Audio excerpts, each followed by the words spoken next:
It's going down like this, motherfucker.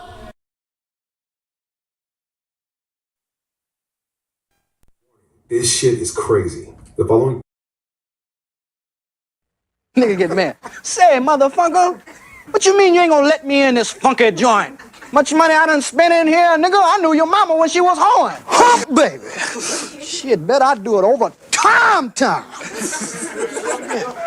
Say that, nigga. Shit. Bet the ball, off time. Shit, boy, I'm trying to make me some money. Boy, I'm hungry as a hog needs slop Jesus. Shit, gotta be a Jesus, cause too many black folks. For what he has, he says that the only way that we can, for what he has, for what he has, for what he has, for what he has, for what he has, for what he has, for what he has, for what he has, for what he has, he says that the only way that we can solve our problem is to unite together among ourselves, among our own kind, clean ourselves up, rid ourselves of the evils that we've become addicted to here in this society, and try and Yes, he destroy black boys. Yes, he destroy black boys. Yes, he destroy black boys. Yes, he destroy black boys. Yes, he destroy black boys. Yes, he destroy black boys. Yes, he destroy black boys. Yes, he destroy black boys. Yes, he destroy black boys. Yes, he destroy black boys. Yes, he destroy black boys. If you destroy him as a boy, he'll never become a man. This ain't loud enough. I'm still trying. Loud enough. This ain't loud enough. I'm still trying. This ain't loud enough. I'm still trying.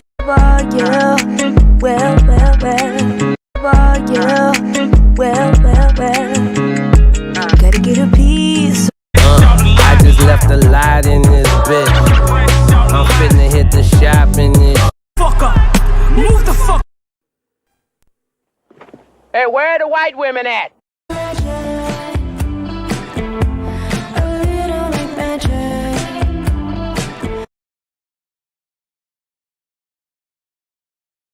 Your feet. He looked down, seen his feet. The nigga went berserk, killed the monkey, threw the bat out the window, start kicking that bitch in the air. Say anyway, but I will. The way quantum entanglement works is that you can take two particles, quantum entangle them, and then take those two particles and move them at any distance in the cosmos. And let's just say, for example, if you quantum entangle two electrons and you have them spinning in the same direction, and then you take one of those electrons and you shoot that thing out 100,000 light years from the original. If you then rotate the spin on the one electron, if you modify it so that its spin changes, the quantum entangled electron at any distance will simultaneously in no time switch its rotation also, because they're quantum entangled. So these communication systems are taking advantage of this aspect of quantum mechanics that most people can't wrap their heads around, and this is what they're utilizing. It's just the new level of science that affords us the ability to communicate at any distance instantaneously. It's cool enough just being cool, like I am. Group of you together, you never can tell. Group of you together, you never can tell who's who. I've seen a lot of black guys, Nipsey, but you're overdoing it. I mean, TikTok. TikTok. A lot of the white content creators on TikTok get all of their dances from the black content creators. Up yours, nigger. You're a philosopher? Yes. You're a philosopher? Yes. You're a philosopher? Yes. I think very deep.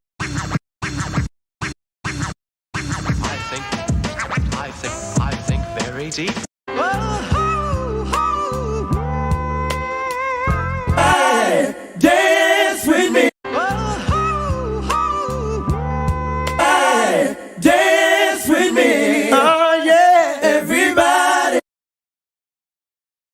Damn white boys out there. Most of them is psychopaths and all that. They'll kill your mama's mama, and you. Decent white folk that still don't know they're racist. What the hell you want here, hunky? Don't know me want it.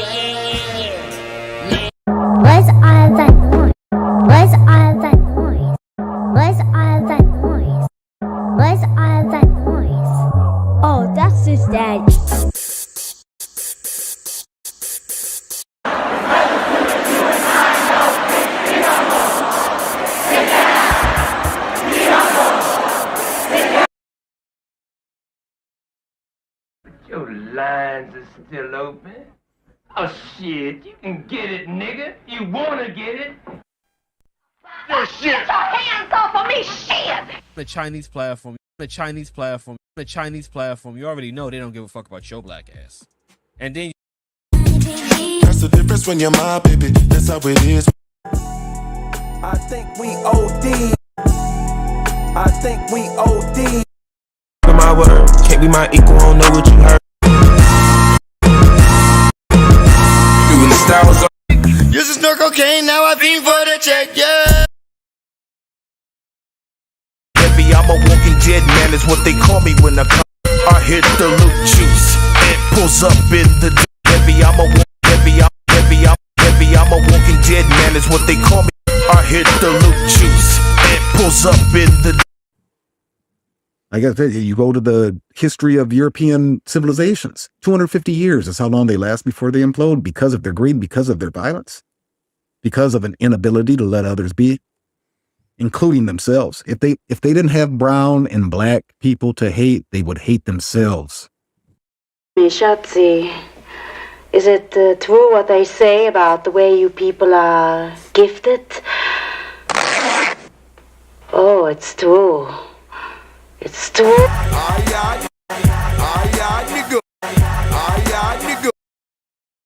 Lean on buck, lean.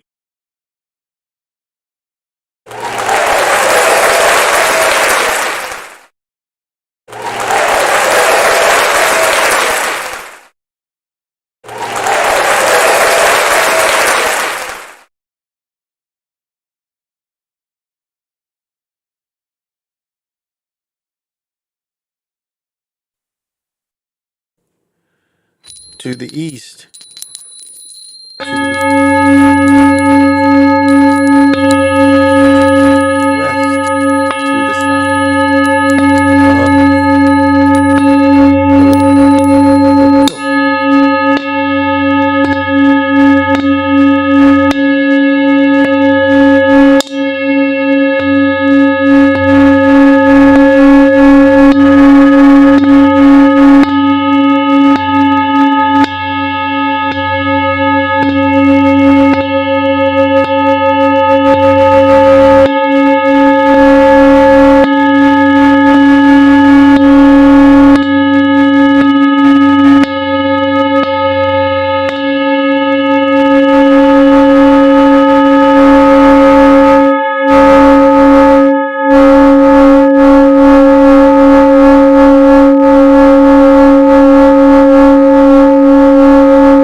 Greetings.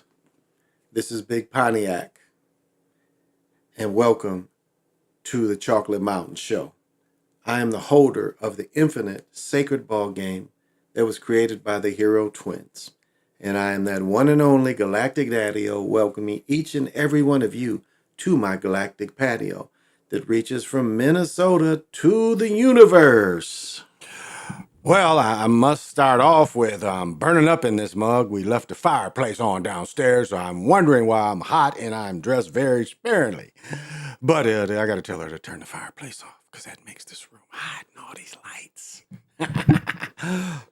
And you know how I start my show.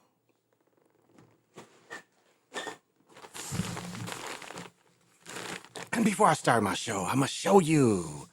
I'm upgrading. And look at my new can opener. And I don't know if it works yet, but I went from this to this. Kinetic energy, baby. Kinetic balancing. Look at that. For now, we gotta see if it worked. And you know how, and this is first beer of the day. This is Elliot Nest. Great Lakes. The beer. Or they call it the Rob from God. So let's see if this new can opener works. So pop them if you got them. All right, put it on the hawk's face and you. Oh, it works smooth. The other one I had to.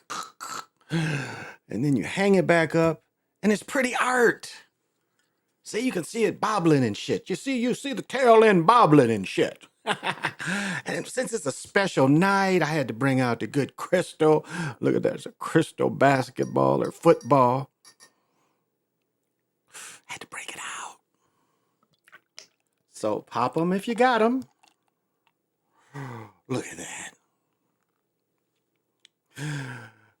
Now, just, you know,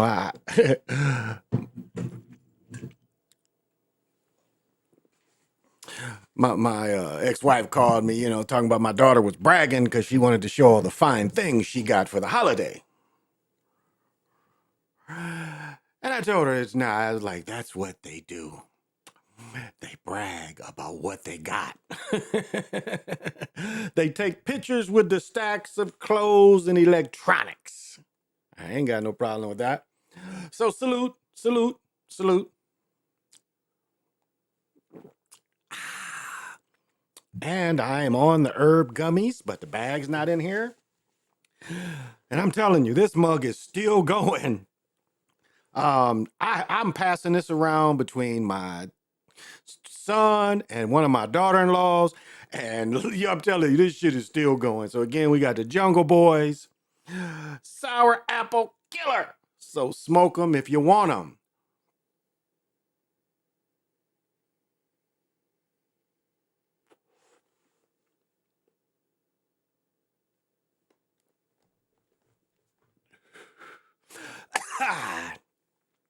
And the herb gummies. Let me say that. A couple things of business. Wow. Oh. He got me with the bop gun, y'all. What should I talk about first? Got my blondie acid, something blondie. So got that. You know, I also talk about foot pain and issues. And so I've got the little, you know, I've got the orthotics that are made for because of my toe conditions. But those orthotics still wasn't taking away the toe pain. So I just ordered these off eBay, and they're like the littlest kind of thing, but they're little pads for your big toe. And that seems to be helping a lot. Now, I can't really say I suffer that from pickleball, but I suffer it just walking, you know, my toes. So this seems to alleviate some of the pain. And the next thing I know you're admiring, yeah, you know I had to do it. You know I had to have Ant. You know I had to have Ant. And you notice there's none behind me because I gave my daughter, you know, I showed you the one. I bought another one and I gave that one to my son. And, you know, so, you know, I had to have the Ant and the Nike. Now I got to get the Ant with the Jordan brand on it. And I think it's just them ugly green ones. Well, not like the one I just gave away, but the other one. So, and, you know, y'all do know I was up in that motherfucker when the Lions got destroyed. I tell you what, though, when Jefferson caught his touchdown, I was sitting in that end zone, but I was just up on the third level. And let me say this. Long as I live, I will never, ever, ever, ever, ever sit in the upper level. It's too much walking.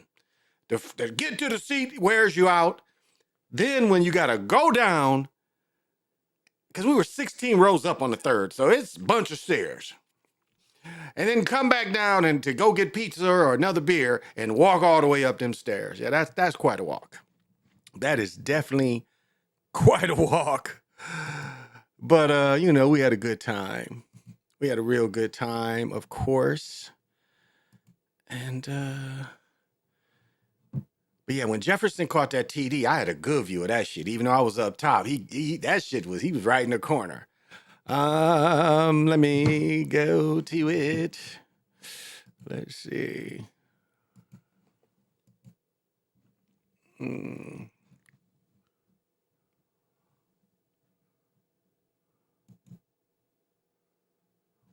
Okay. Oh. I'm on two. And so just doing the game. Oh, there we go. Let's try this. Let's go back. Oh, I'm a show, this is how far I was sitting. I was up higher than the motherfucker, y'all. Whoops.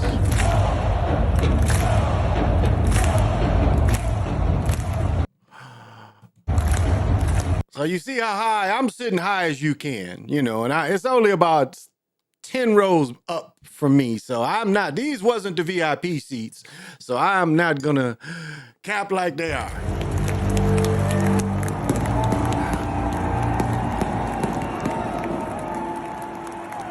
But and this is where Jefferson caught the touchdown. He caught the touchdown right here in this corner. That shit was sweet. Now where I sat, where I sat before was right under this. So, and let's see, can I get it? You want a picture together in front of it? No, we're good. That's my son. Got the sweet Randy Moss jersey. You're not waiting. My daughter had tight. That's my best friend Toady. See, that's my best friend. He got the sweet Barry Sanders on. And let me tell you, let me see if this picture show you. They are funny the motherfucker. Because you can't really take bags in this motherfucker. And depending who you get on in line, they make you check your bag. You have to literally go, let me see. Now this lady's got over here. Looking good. Now all these people in here have already passed the metal detectors. Let me see if we see anybody pass where they're got a clear bag. Because most people know, like these women ain't even got bags. Let me see, but let me see if a bag go by. She doesn't have a bag. I think she had one. My son's impatient because my friend, again, his daughter, so he sent us the tickets. Because he had bought the group tickets for us. Let me see if I see somebody. And there's my daughter. Look at all the it was a bunch of Lions fans.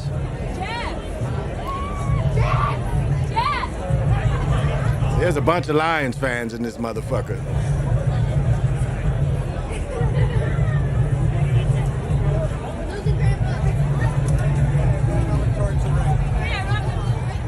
Say my son, he's impatient, the motherfucker.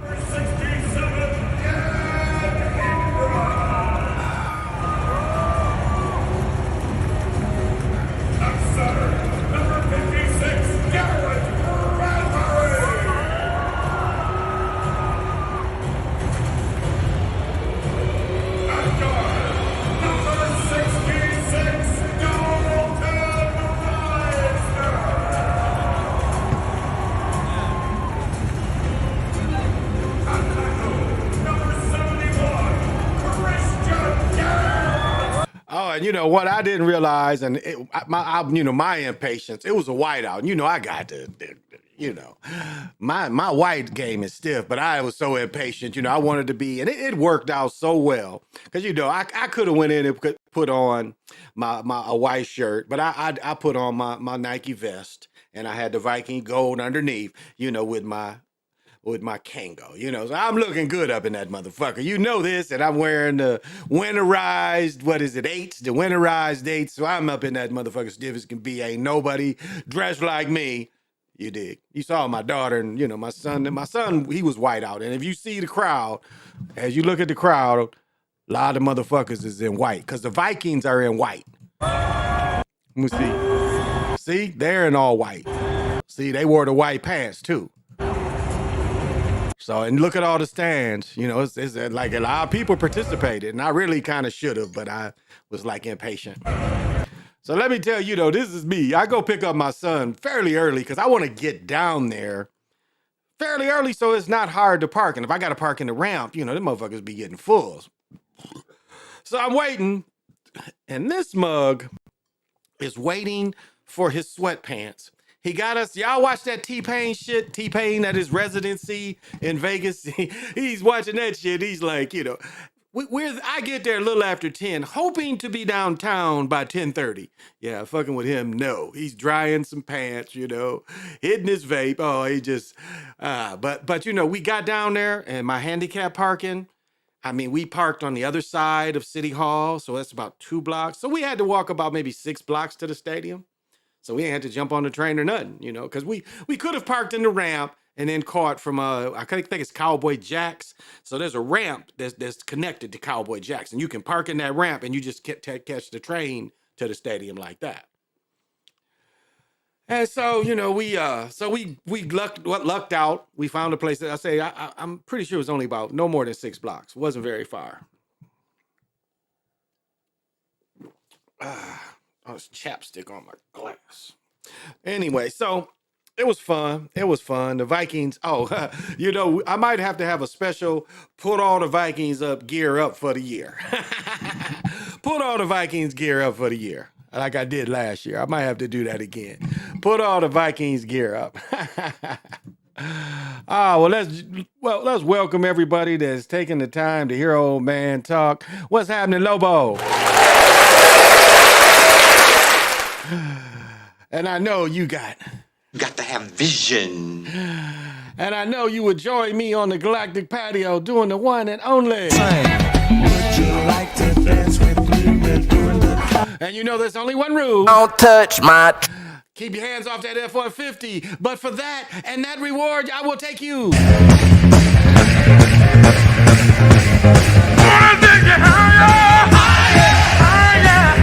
I will take you higher, baby. What is happening, Jamar 3224? And I know you got to have vision. And I know you would join me like you have many other nights doing the... Would you like to dance with me? We're doing the cosmic... Ooh, that's the ones that get me to ooh, And I know you know the one rule. Don't touch my truck. But for that, the price you get is...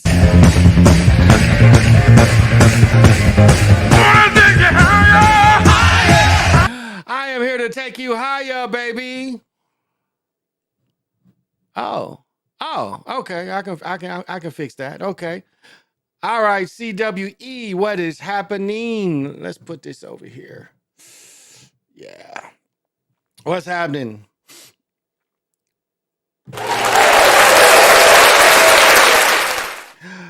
Oh, and I know you got to have vision. I'm sorry to hear that. And please join me. Limousine. Oh, no. Went the wrong way. Would you like to dance with me? And only one rule. Don't touch my truck. And...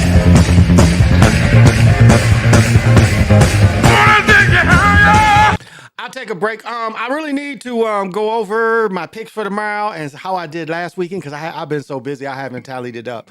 I see that the Eagles are solid. I mean, it's like they gotta not play everybody. You know, they really gotta not play everybody these last 2 games. That shit hurt the Cowboys. The Cowboys losing really put them behind, and so you know the Eagles should cruise through these next 2 games. But what about Russell Wilson? I mean, they benching Russell Wilson because there's a big payout, like $75 million if he get hurt. It's like a 70, and if they cut him, it's a $75 million hit to their salary cap. Because his bread is to a certain amount of his bread is guaranteed. So, I still think the Eagles at home against the 49ers again. That's what I think. Eagles at home against the 49ers. I'm still kind of thinking Dolphins. Still thinking Dolphins and Eagles in the Super Bowl. That's what I'm kind of feeling. The quarterbacks, the Alabama quarterbacks. And because Tua was allowed to win the national championship while they kind of embarrassed Hurts.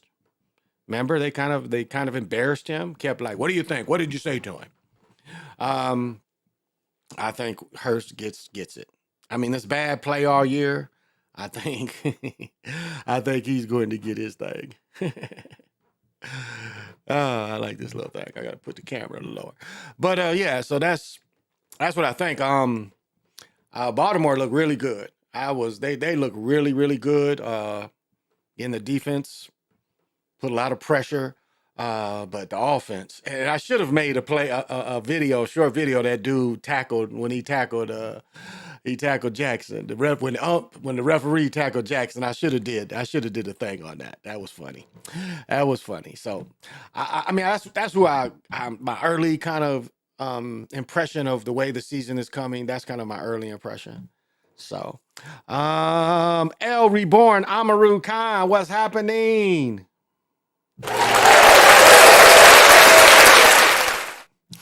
And I know you got it this late night. Got to have vision. And I know you will not mind joining me on the Galactic Patio doing the Would you like to dance with me? We're doing the house. And you know there's only one rule. Don't touch my truck. But for abiding by that one rule, the reward is great.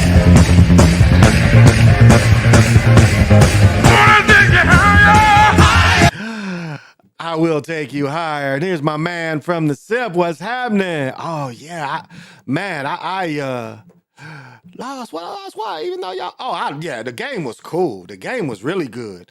But this was what was interesting. What Detroit did, and they did the same thing all day. They paid for what's the safety's name of Smith? They paid anytime he came up. Curl.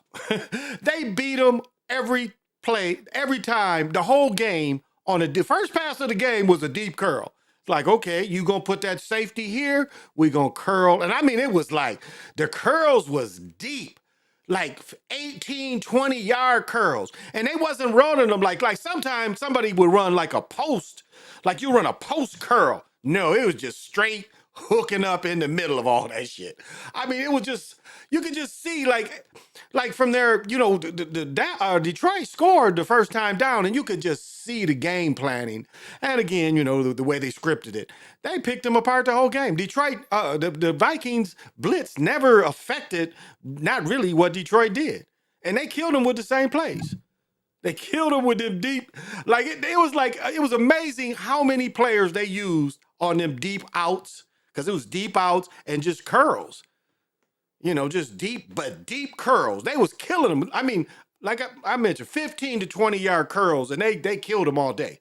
They never made an adjustment on that. And let me say this, though. Detroit's number 26, I had never seen.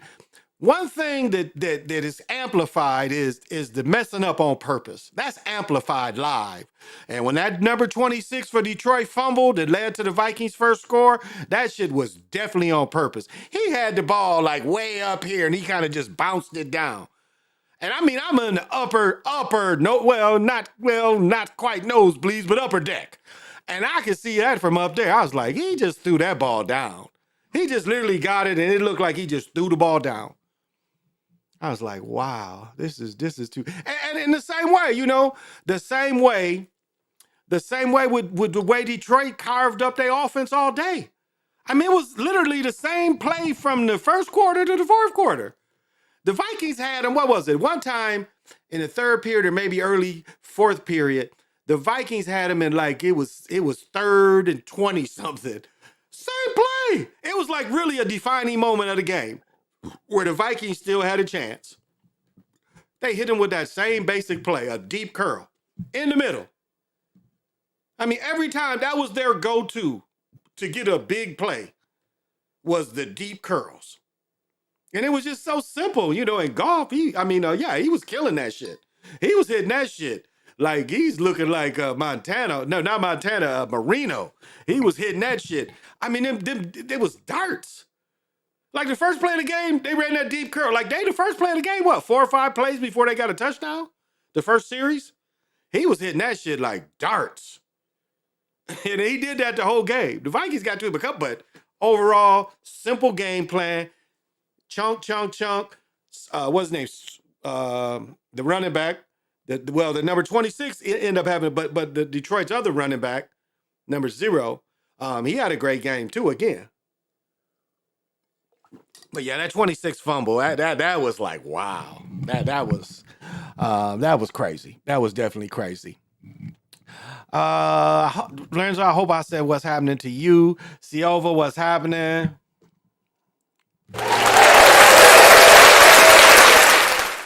And I was thinking about you, Silva, because it was like I remember it's part of a crystal. This chick in Wisconsin, and she has a crystal shop, but she also teaches classes to be a certified crystal something. And I was just looking at it, and I was thinking like, why would I pay you $1,200, and you're just gonna give me some basic things that books give me, right? And I could get with Siova and he could fix a lot of my problems, a lot of my deficiencies because of my age and my skill level. He could fix from the same amount. So I was thinking about you. I'm like, why would I waste my money with that chick when mostly what she could teach me I already know? Oh, let me say this too, and this is calcite wrapped in copper given to me by Lily, my son's lady. So thank you, Lily. Very protective stone. I've got a big piece downstairs. I've got my yellow pieces around somewhere too. Got another raw piece. So let's see. You better not call the Ravens. Kirsten Wise, you better not call the Ravens. Russell Wilson is getting traded. We'll see. Oh, you had to make a new account? Okay. I feel you. Yeah. Crystals and tech. Yeah. But I'm saying I got all the, I've got everything else. And I'm for supporting people, but if when I do this, I need to, people, and I watch the old videos and stuff. So, and I need to, again, take the room apart. That's really why, we're taking this thing apart. We're going to get this out of here and put it in the loft area because my wife's, her area right here is her office. And then it's an area that we can put this and it'll be, nice. So, and then I can kind of flip this room around a little bit. So that's why I'm kind of not really upgrading. And we want to do all that too, possibly, but like no snow. No snow. Let's see what I can do here. No snow at all. No, I don't want. The weather's been lovely. It just snowed. I had to pick up my son because he doesn't drive. But that was it. Okay, let me see if I can catch. No, I don't think I have any of the new stuff. This is all the new stuff. Let's see. Yeah, it didn't give me the new stuff. But I had the weather was so nice on Christmas Eve that I do have the wool Kango, but it was, beautiful weather. It's been beautiful weather up here. Last year this time we had about 12 inches of snow. And it was frigid cold. Frigid cold. The full moon last year this time, it was frigid cold. And we had mounds of snow out there. Mounds. So this year, we get a break. One of the things I peeped in NFL memes on Twitter showed the Super Bowl logo of the last two Super Bowls, pointed out the color scheme. The winning teams were on the bottom of the logos. Interesting. Glad you had a good time in the game with your fam. Oh, yeah. How did your greens?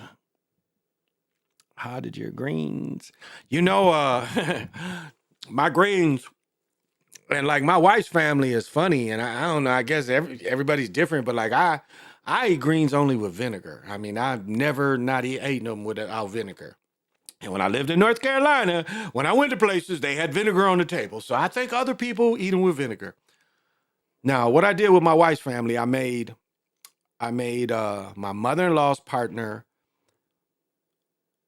who is a vegetarian. I made just a thing of no, because I said, PJ Allen said that vegetarians don't want their food even cooked with meat. So I took that advice from PJ Allen and I set some greens separate with her. And then before I went to the game, I opened all the cans of Sylvia. I put them in there and I put them in there with a ham hock. And that shit cooked up That shit cooked up pretty good. It cooked for about 8 hours.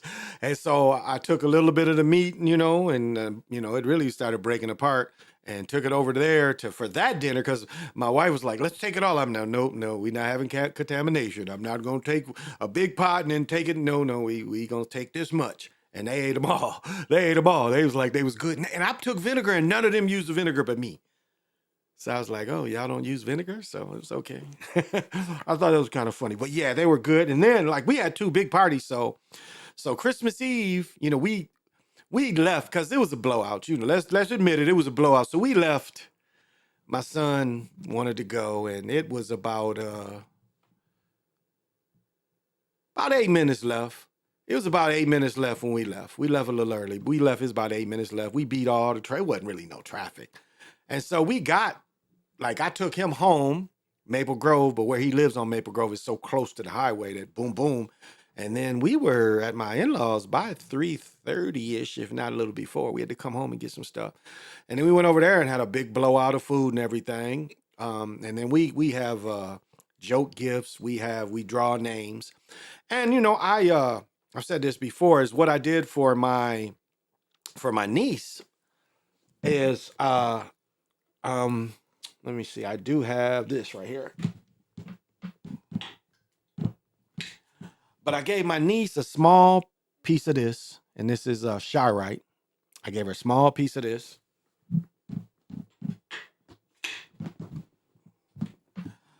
And I gave her a smaller one of these, And then I broke down. What's funny is, when I started breaking down, I really don't be needing attention like that. But I just, I felt I should tell her what each one of them was. And so, like, as I explained it, I'm like, got everybody's attention. I'm like, oh, this is kind of weird. Didn't expect everybody to be listening. But anyway, it was like, they all was like, oh, the way I broke it down, why I chose each stone, wasn't random. And, anoint all the stones and stuff. And then I got her a wand. And a wand is a great, let me tell you, and this is going off a little bit, but let me tell you something. It's interesting when people get stomped. And let me see if I can find what I'm looking for so I can explain. Oh, it's right here. I'm still working on this. And, as I see, working slowly, I've put that crystal on there. And then this little teeny tiny little diamond is in there. But, okay. All right, that'll work. All right, all these differences will work. All right. Now, this is basically traditionally what a wand is, all right? And why is wood picked? That's one part. It's like, in traditional, why would they pick, the tree? Some a dead piece of tree at that. Because they know that this dead piece of tree still vibrates at a certain vibration. It still holds a place until it fully decomposes. And if kept in a relatively dry condition, it won't decompose beyond this. So it'll hold its shape. And yet it comes from a source that it was once alive. And so you can, like the first time I had already glued the diamond in and I was putting this on, this gave me a little charge.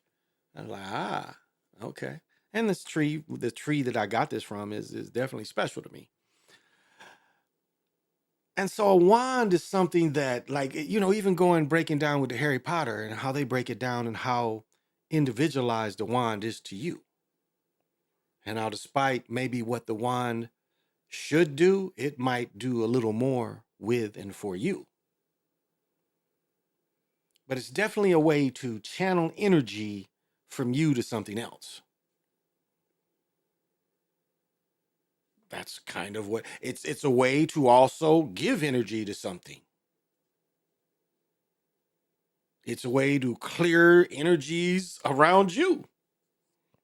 You can make a protective thing around you with this if you needed to. But it's funny when some people get stumped and don't really know how things are used, they can give a generalized answer. It's like, oh, I didn't plan for that question. And I mean, really the way you connect with it, and I want to show these other ones. This is I have to look it up offhand, but it's the pink. It'll come to me. And I know this one's Tiger's Eye. And I'd have to look this one up. I'm old man. But and when you get into one of these, the energy this is something that was once grounded in the ground. And it had intentions once it was built. And so just like anything, energy passes. Again, you want energy to pass through. So again, you can direct energy to healing something, aiming to where you need the healing to go.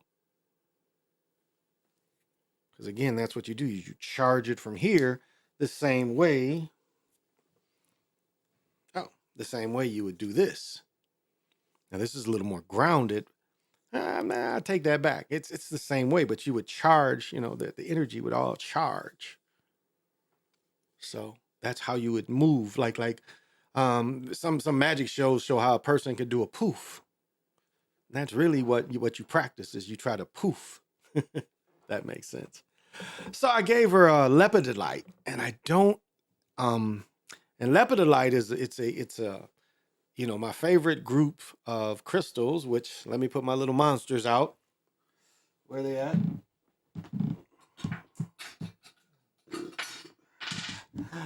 I know they're like, we're not gonna do nothing for you. You didn't put us up. We're right here. Put us up, man. These little monsters are wanderers. Yeah, they don't want to be on the ground. That's one thing they made pretty clear. I have about 6 or 7 I can find. That's way too far. Okay, I guess I'm gonna have to go with that. Yeah, I'm sorry they put up that protection thing, but that's how energy moves. And so,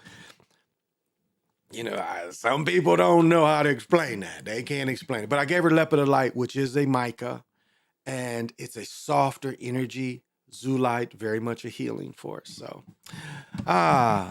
one of the okay. Let me see where I'm glad you. Yeah, good. How did you? Oh yeah. So yeah, my greens turned out good. They turned out good. They really did. Let me tell you what turned out better. I must say. So, what I don't like when you get green bean casserole, what I don't like is okay. So, green bean casseroles are fairly not a great like you do the old fashioned way where you just get some canned greens and get some vegetable soup. Vegetable kind of mushroom soup, and make it like that. That's traditionally easy. Put onions on it. Onions are salty in the motherfucker too, keep in mind. But what I thought, because what my wife's aunt actually, she has a younger aunt. She has an aunt way younger than me, but all her aunts is younger than me. Only her mom older than me, but all her aunts is younger than me. But anyway, she had made some greens and she tried to use fresh frozen greens. I mean, that's okay, but you got to cook them for a little while to get them, where they're not crunchy because you don't want that. So I had the idea of cooking about 2 pounds of fresh greens. I snapped them. So, I get up Christmas morning. Yeah, that was actually Christmas morning. So I get up Christmas morning, I'm watching the games and I'm popping because up here, the first game came on at 11, I think, Christmas morning. Yeah, I think the first game up here was on 11. So I got up and made my coffee and I'm popping them beans and then I put them in my wok and cooked them down.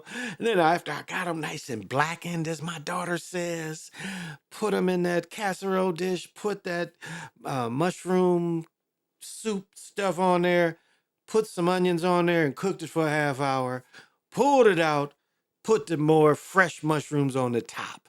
That shit really turned. I just ate well, maybe it's a little bit left, but because I made some for my daughter and she didn't eat them. I made some where it wasn't, didn't have the mushroom on it. So, because I know she likes them, but she's talking about her and her mom. And so, I had all my children and their spouses, my daughter and her mom came, which, her mom is welcome. She knows everybody. She bought gifts for everybody. So she's more than welcome. And everybody bought gifts for her, you know, so she's welcome. And we had a great day. We had a great day. Friday, I'm going to see the Gophers. I should look up to see who they playing, but I'm going to see the Gophers play on Friday. Now, again, free tickets. Well, the other tickets wasn't free. That shit cost. As I said before, though, it was a good deal because that shit cost me, man, entertainment.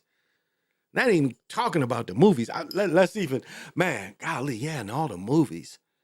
Man, I bet I spent $600 on entertainment. That ain't even including out to eat. Wow, it was a lot for entertainment. Because to see Glasper, actually his tickets was more expensive. Ronald Glasper's tickets was more expensive than the Lions tickets. Oh, and I think I told this story the other day, maybe Sunday or whenever I was on last. I think I told this story. The game I went to, a chick had maybe I didn't tell the story. I'm not sure. But yeah, I think I did. Like it was, we ran into somebody a couple days before Christmas. Yeah, and the chick had bought 2 tickets for what was it? $2,000 a piece. Now, when I sat on the second level, I found out those tickets is $275 a piece. Actually, I could have got them that game. I could have got them for $200. I think I saw them, but it was at least $275 to sit where everything is free. You know, all your food and your drinks is free. I think it's $275 to get up in there. But that chick, I was wondering whatever happened to this chick, because this chick, right, like going, I think she had purchased the tickets early, like late November. And so they was $4,000 tickets. And this, what I'm guessing is she had one of the booths downstairs. Cause like you can get them booths on the low same level where you the same level as the players and shit. And you know, it's booths outside of there where you know you sit outside and then you can go back and forth and order food and shit. And so those tickets, so they came across at us. And I thought it was funny. I'm like, yeah, okay. I'm not going to go from $60 a ticket to $2,000 ticket. I'm like, that's not the kind of Christmas gift I'm going to get. So I don't know what happened to her because I guess she busted her man out. So she was trying to sell the tickets. I don't know the story to that. Let's see. The Timberwolves. Oh, you see me. You see the sauce, the Nike. You see the sauce. You see the sauce, baby. And forever. Oh, let's see. Yeah, they I looked at high and low, left and right, but I didn't see where a team won any championship where the coaching staff was put to be head coach in a game like what happened to the Michigan this year. Yeah, exactly. Yeah, exactly. Yeah, the highs and lows and the embarrassings and the shamings. You know, like we was talking about with Ant and his shaming. And you know, I was thinking, and I haven't said this in a long time, it's better to be shamed than to be killed. That's why they wear them dresses. Like I was reading about Larry Johnson and Grandmama. He said, check this out. He said he took the money and he spent it before they shot the commercial. And so when he goes into the commercial and they tell him he got to wear the dress, he said he had already spent the money. So what do you think he had to do? Wouldn't you wait to see what the fuck they got you gonna do? And he ended up wearing the dress. So like with Ant, it's better to get shamed. His shoe releases, he gets shamed again. You know, like Jay Morant, he do a dunk, he do the guns again. I mean, he's playing a role. Lakers already won the in-season tournament. They're not doing anything. Yeah, they lost. As a matter of fact, the Timberwolves lost to Chettenham last night. They beat them down there. Let me see. Let me get this together. Shamed again. Yeah, let me get this together for him. Where's he at? Oh, right here. Where is he at?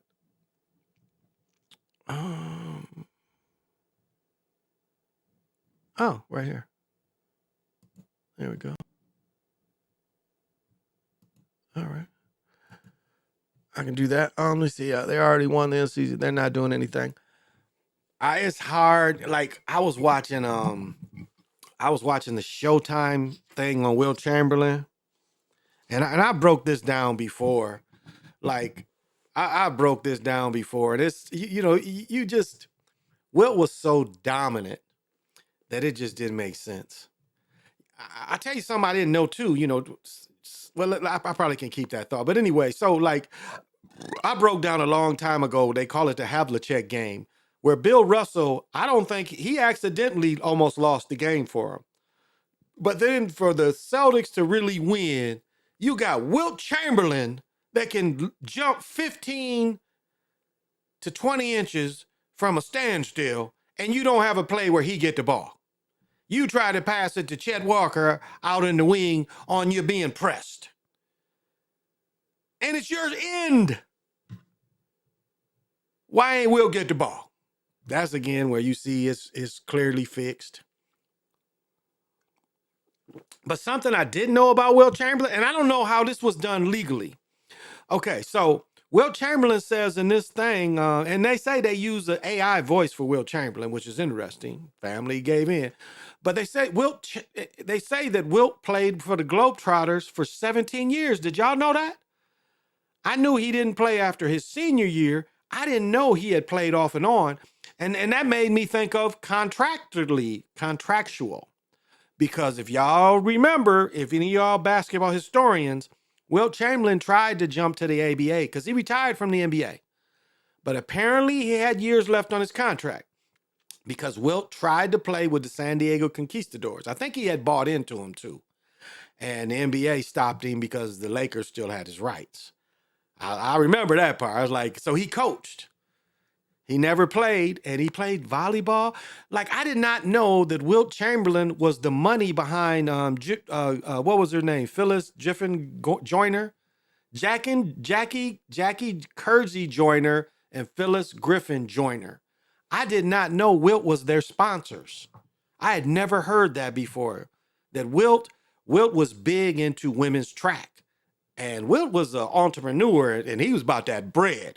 He even told you, he said, look, I got a Jewish doctor, I got Jewish lawyers, I got Jewish money managers. He's like straight up, I'm with them. He made no qualms. He was under their belt since he played in the Custers, which was a Jewish faith people couldn't go to every country club, so they developed their own in the mountains of New York. And what they used to do is have pro teams. So their summer league was you would play the different resorts. And it was pros that would be working in the resorts, but also they worked because they would play the other resorts. Will did that since he was 16 and would destroy him. And as I said before, I found where it appears like Will Chamberlain started playing pro basketball as early as eighth grade. Because there's some stories about a guy that was playing in, the local pro basketball leagues. Because again, people understand the NBA ain't what it is today. The CBA was at one point just as strong, had teams everywhere. And again, I always talk about local heroes. CBA had local heroes.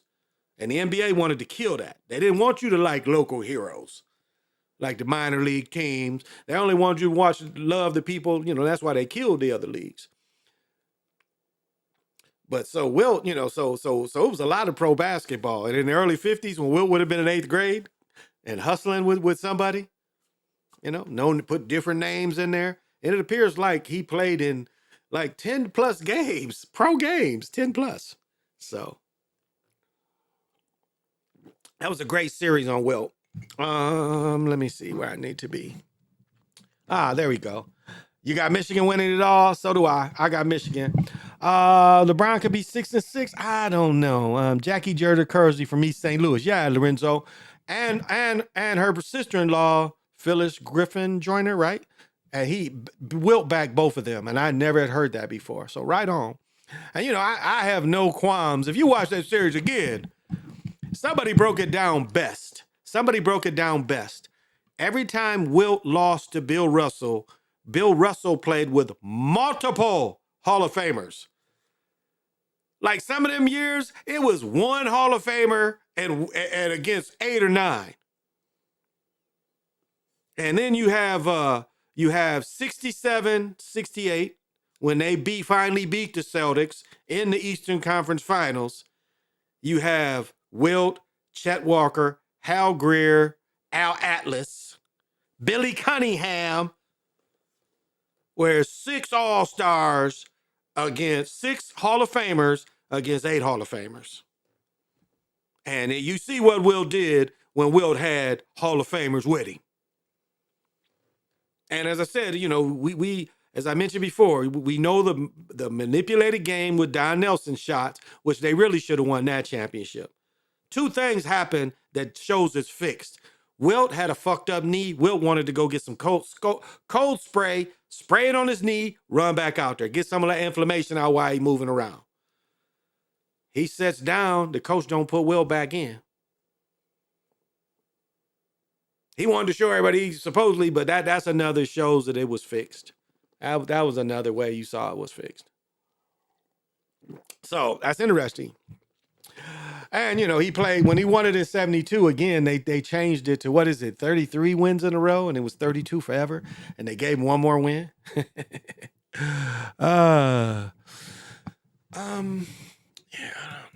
I didn't think I needed to get totally out of it. Yeah, that's okay. That's okay. That's all right. That's okay. We're going to do it another way. I need, let me see if I can think of these scores off the top of my head. And y'all can just write them into me. Where's my pen? Do I got a pen up here? Oh, this just reminds me. So my mother bought this. And this is wool, and it feels soft. But it came from, I guess, Ireland. And it has, supposedly, this is the crest from the Bradley clan, I guess. This is the shit they showed. So I don't know how connected I am, because I just looked this shit up. We all a bunch of French folks, but again, it's supposed to be look at the Nazi shit. I got the Nazi shit in there. So I don't know, but it's wool. My mother bought it, so I'm pimping it. Yeah, the tournament doesn't count as NBA finals. No, it don't count. It doesn't really count. But I don't know. I mean, on paper, they're competitive with everybody on paper. And they could easily script them winning it. I mean, just the way they script it. And again, how do you bring in fans? And, you know, I mean, think about this. And this is what I ask myself all the time. It's like, why do they keep these old dudes around so long? Like Peyton Manning, when they gave him a Super Bowl, he couldn't even literally throw. He could barely throw to the line of scrimmage, and yet they gave him a Super Bowl. Never a strong thrower, not like their daddy. Their daddy, look at his career. He could run and throw because he had to run for his life most of his career. Much better quarterback than either son. And not as tall, but more talented. He was way more talented than both of them. But again, he didn't get to play on good teams. He played with the Saints when it was basically an expansion team still. Second, third year expansion. But, maybe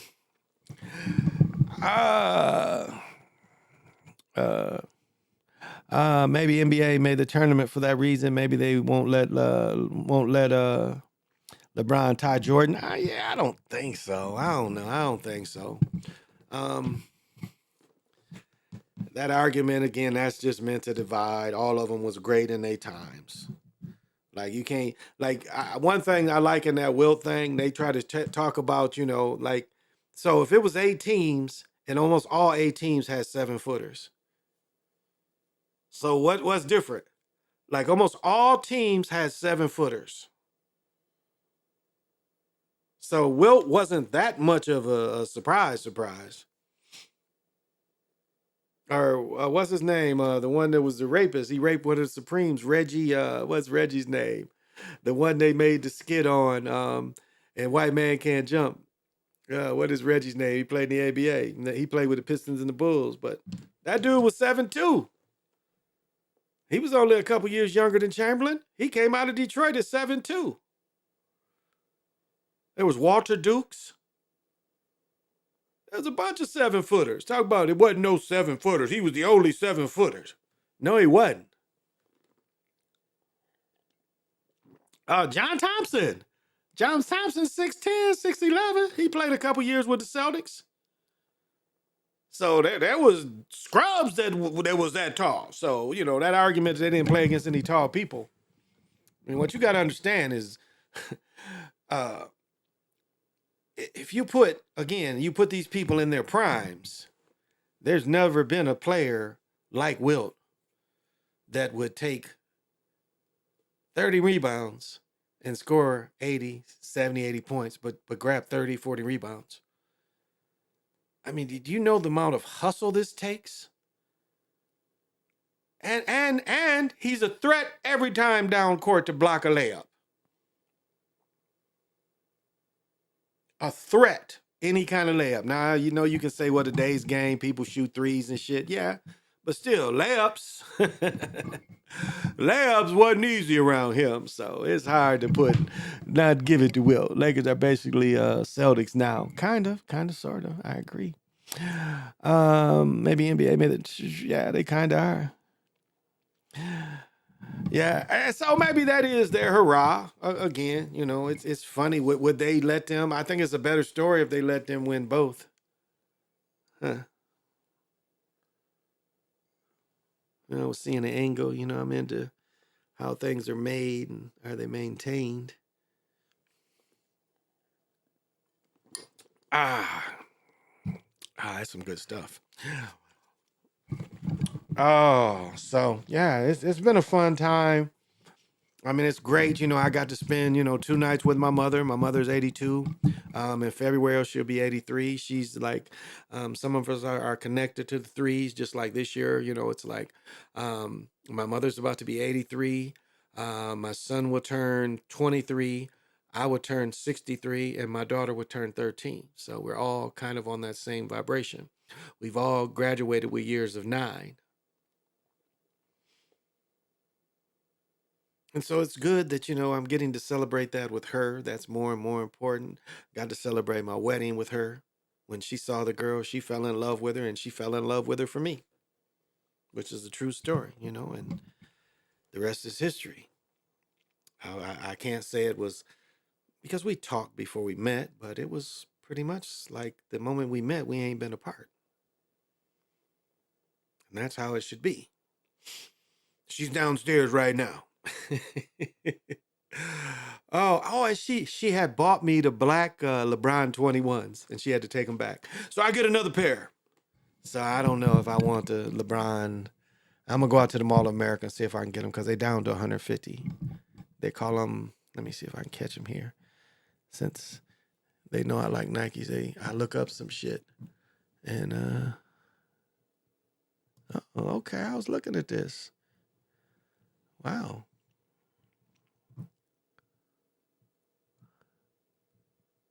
Now this is rare.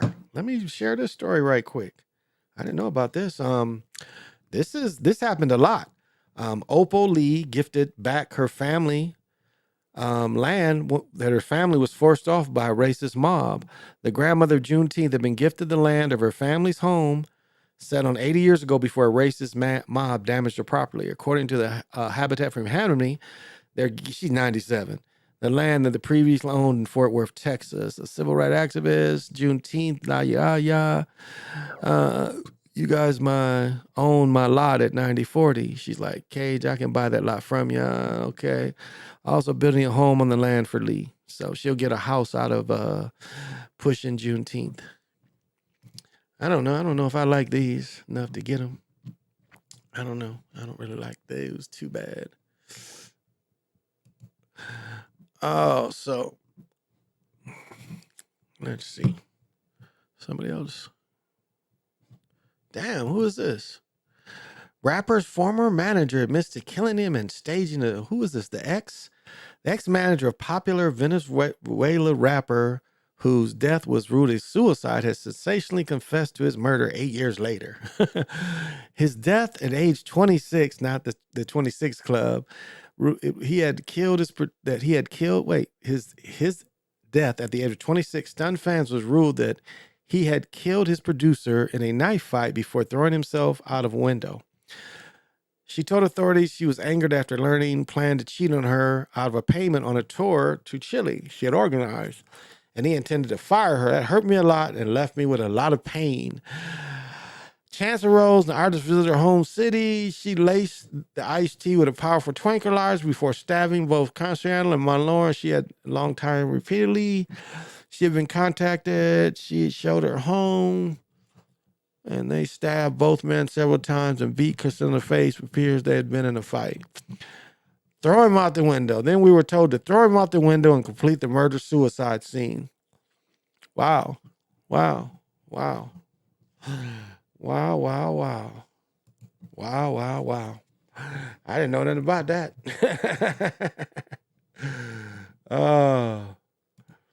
What do he say? To lead this groove so you can move.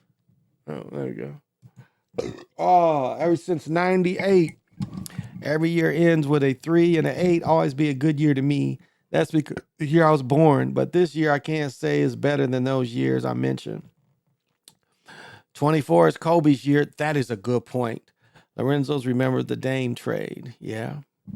Don't forget, I think one thing we got to look at too is Spencer Haywood. Because Spencer Haywood went in the league at 24. He went in the NBA at 24. And when he played with the Lakers, he was the Wilt. He was the opposite Wilt. He wore 31. He wore 31. And people forget that another Michigan person had wore 32 before Magic. That was Cassie Russell. Cassie Russell, who won when they beat Wilt in 71. He played with the Knicks. He was out of Michigan, Cassie Russell. But when Cassie Russell went to the Lakers, he wore 32 before Magic. And I'm sure, if we look for it, we can find him, find that. Find the 32 of Cassie Russell wearing it. But he was a Michigan player. He played in one of the championships in like 65 or 66.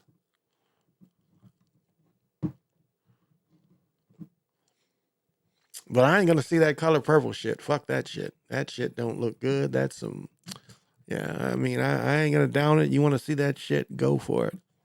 But I ain't going to see that shit. I am not messing with the color purple. Oh, okay, I can start. Okay, I got to look at the games. Okay, let's look it up. Week 16. All right.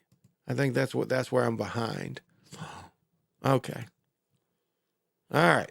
Let me catch up. I'm behind. I ain't, been keeping up. And then I'll make my picks too. Tell me no damn pin is up here. Ah, there's one. I knew it was a pin up here. So give me a second. Okay, so the Rams won. Detroit won. Let's see. Miami won. The Ravens won. Where we at? The Eagles won. Ravens won. Green Bay, I think, lost. Didn't Green Bay lose? Let's see. Dolphins won. I know the Dolphins won. Miami won.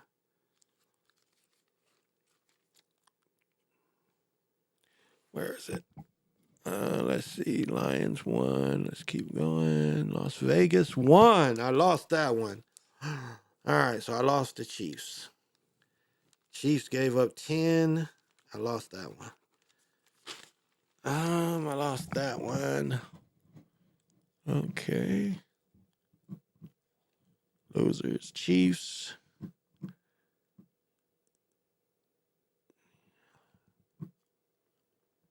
So the Chiefs lost too. The Jaguars lost.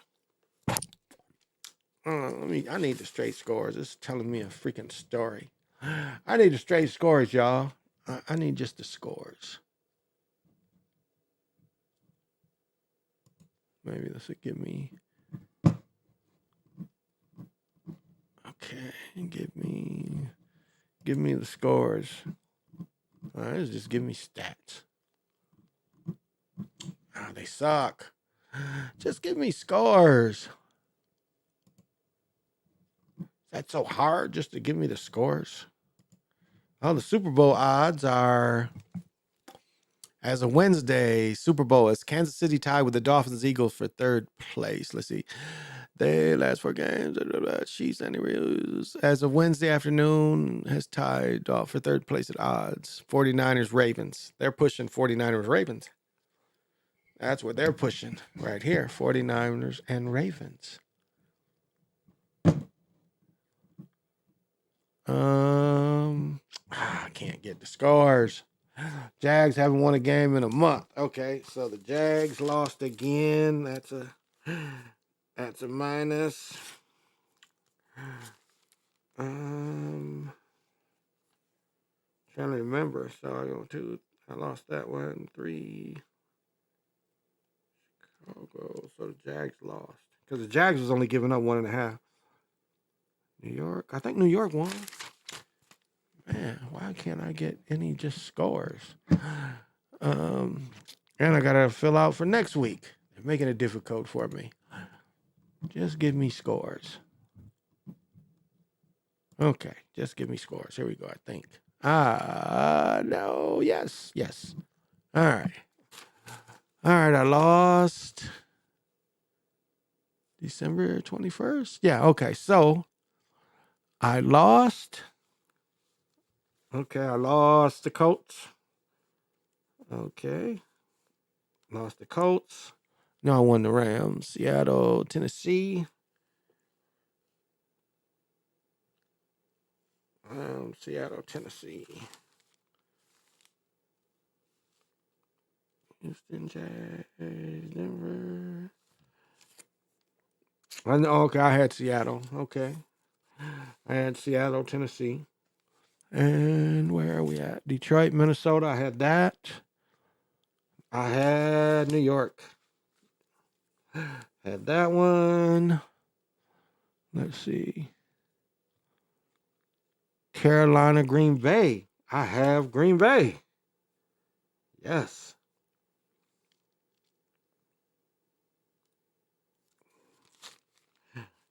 Right here. Oh, I got that one too. I did get that one. Yes. I had Seattle too. All right. What am I missing? What did they do? Cleveland, Houston. I lost that one. I'll pick Houston. Lost that one. And I need. Oh, I got Chicago. I got that one. Yes. Got Chicago. Oh, I know I got Miami. I already picked that one. I got Miami. I already know that one. Yeah, I got that one. Where else? New England, Denver.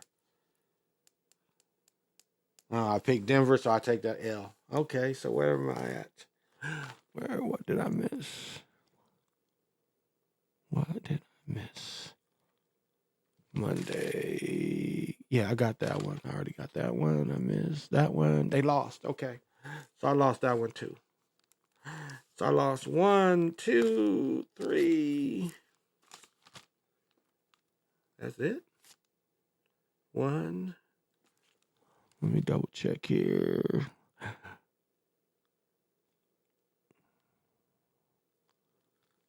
Nope, I lost that one too. So that's all right. I lost 4. And 1, 2, 3, 4, 5, 6, 7, 8, 9. 9 and 4. All right. So I got to pick next week's. Only teams, let's see. Jags haven't won. Texans done ease themselves in the playoffs, possibly by winning the division. Well, they play in a weak division too.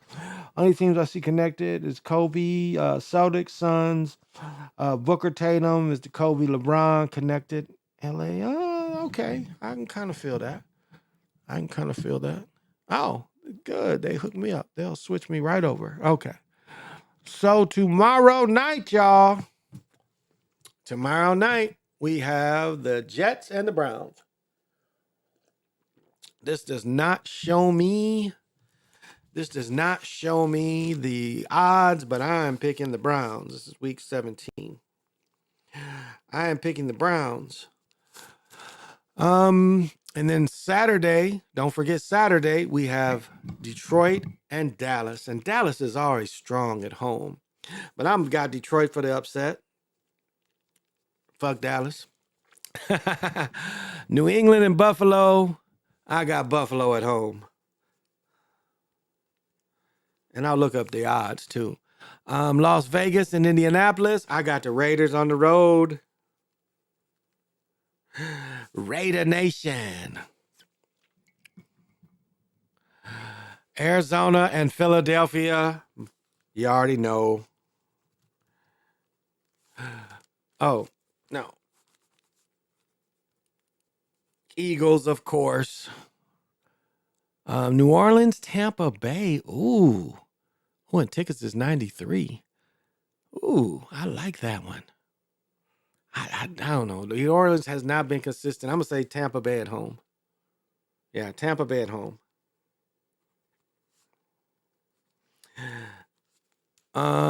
San Francisco and Washington, 49ers. Carolina and Jacksonville. I'm going to go with Jags. And Miami, Baltimore. Man, I'm going with Baltimore at home. Baltimore at home. Tennessee and Houston. Wow, that's a metaphor there. They used to be in Houston. Houston, man, they have been so up and down. I don't trust. I'm going to go Houston again. I know I've been dying with Houston. Pittsburgh, Seattle. Whew, they should win. I'm going to say Pittsburgh on the road. Probably going to lose with Geno Smith. Chargers and Denver. Russell Wilson is benched. I'm going with the Chargers.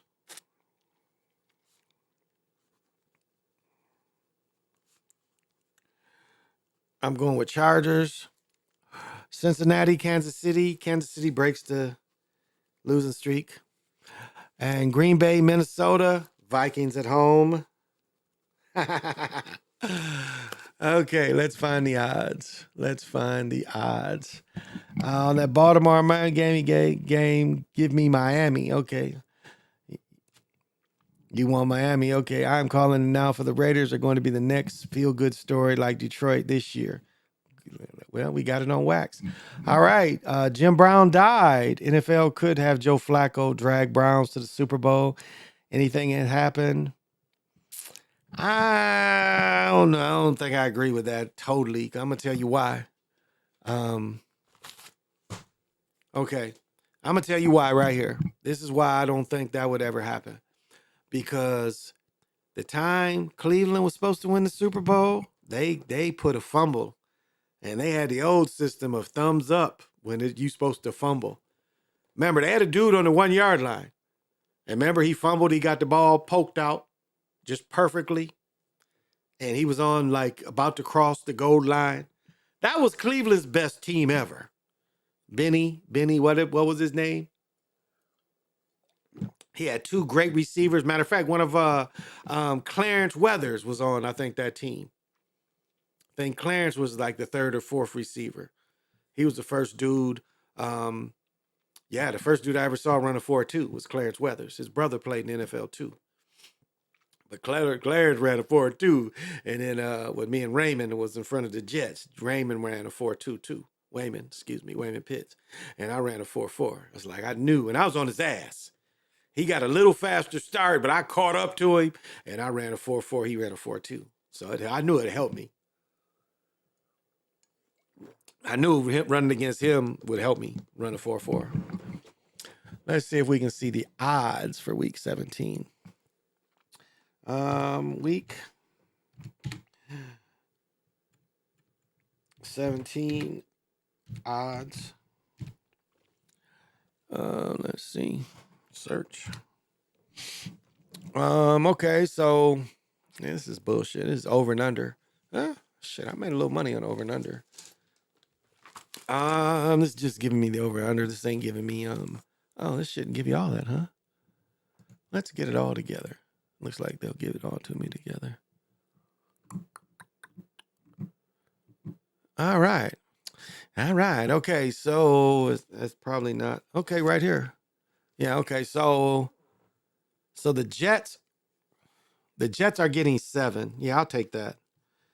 I'll give up 7 and take the Browns. Lions and Cowboys. Oh shit, I'm taking Lions all day. And you giving me how many? 6? Fuck yeah, I'm taking that. Buffalo, let me see. Okay, Miami, Ravens. They're giving the Ravens 3. Oh shit, yeah, I'm taking that. You know, I'm definitely taking that. Ravens, and you giving me 3? I'll take that. The Bills are giving 12 up to New England. Ooh, I don't like that number, but at home, I guess I'll give up that 12. I'm gonna leave that one alone though. So where's that? Where's that? New England's playing who? Ravens. I know I got the Ravens on here. Fuck. Okay. No, who is? Let me see where. Okay, the Patriots and the Bills. Where I got the Bills at? Okay. Buffalo's giving 12. Yeah, I don't know if I'm gonna touch that. If it gets down under that, I might mess. But that's a division game, I believe. The Bears. I didn't put that one down. Houston, Pitts, KC, the Bears. Atlanta Falcons and the Bears. I didn't put that. Doesn't appear like I did. Okay. Bears to beat the Falcons. And the Bears are given 3. Yeah, I'll take that. Green Bay and the Vikings is 2. Ooh. +2. I hate giving that up, but okay. I don't know if I'll touch that one. Chargers. Chargers are giving Denver 5. Oh, right here. They're giving them 5. Chargers are giving Denver 5.5. Huh. That might be a good one. What is it? It's Titans, Houston. Eagles are giving up 9.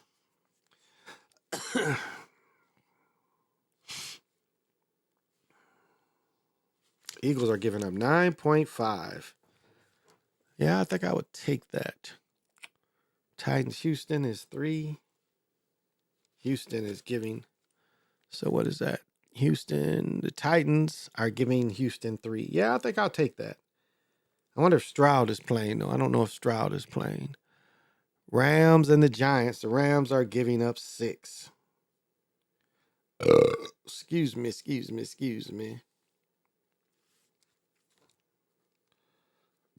Rams are giving up 6. Chiefs are giving up. Damn, Chiefs are giving up 7. I don't know if I'd want to touch that. The way they've been playing. Against Pittsburgh. Pittsburgh's giving up 3 to Seattle. Pittsburgh is giving up 3. And where did I put the Raiders? Rams. Vegas is giving up 3. Okay. The Raiders are giving up 3. Tampa Bay game. What is that one? New Orleans giving Tampa Bay 3. I'm going to get that. I'm going to take that. 49ers are giving up what? 13. Yeah, I think I'd take that too. I think the 49ers will come through. And 6. The Jaguars are giving up 6. Woo. They're giving up 6. So I think that's everything.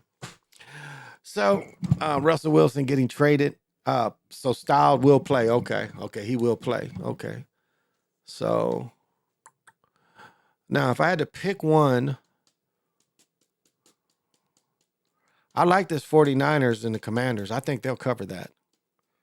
They've got they're going to scheme that perfectly. I think that one was one that really I think I would roll with that one. It's a bunch of tricky ones though. The Chargers and Broncos. I don't know if I want to really touch that. Cincinnati and Kansas City. Cincinnati can score even with the second quarterback. The Vikings and Packers are going to be really interesting because of the scheming and that young quarterback. If they do what Detroit does, they'll kill them. If they do what Detroit does, that will kill them. Because Detroit just threw to the middle. It's like, hey, every time they do some bullshit like they blitzing us, throw to the middle. So let me see. It was money lines. So the Jets, Browns, plus 275. You know, you gotta what? Pay $350 to get 100. You pay 100 to get. You pay $350 to win 100. Detroit, you pay $200 to win 100. Cowboys, you pay $250 to win 200. I think to win 100. So Wow, New England 500. So if you pay 100, you can win 500. But the Bills is you got to pay 700 to win 100. I like that though, New England. Wow, but they're not going to win. They're not going to win. Now where is? Okay, and the over-unders. Jets, Browns are 36. You know, I might like that number. 36.5. Lions and Cowboys is 53. I think I like that number. 53.5. Ravens. The Ravens and Dolphins are 47. Ooh, that one. Ooh, that they saying low scoring.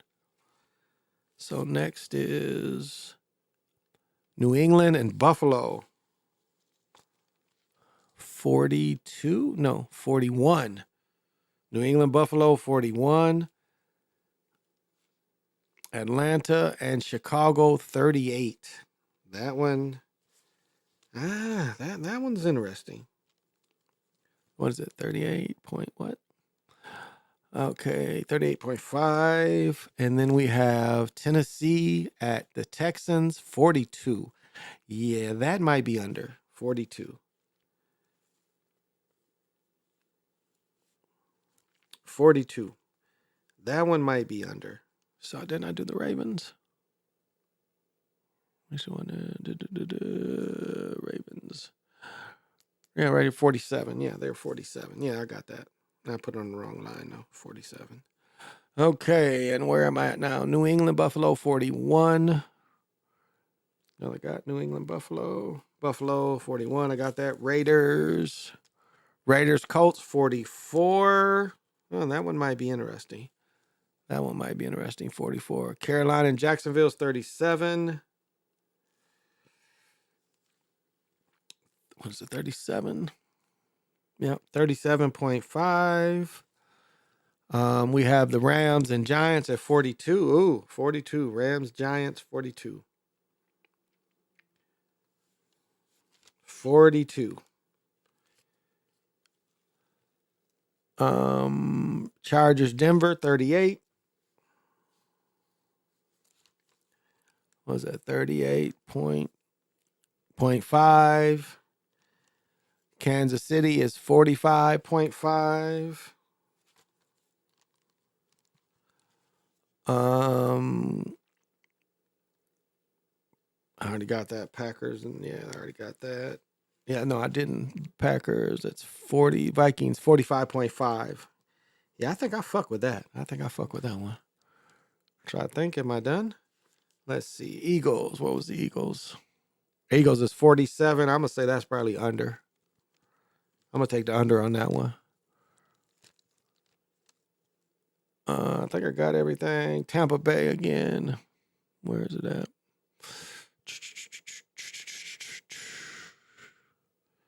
42. Tampa Bay is 42.5. Yeah, that's probably going to be under. And where am I at? The 49ers. 48.5, definitely under San Francisco. Washington has trouble scoring. Is that everything?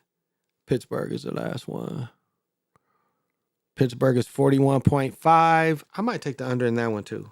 41.5. So I got my picks in. Those are the unders, you know. So those of you that are so inclined.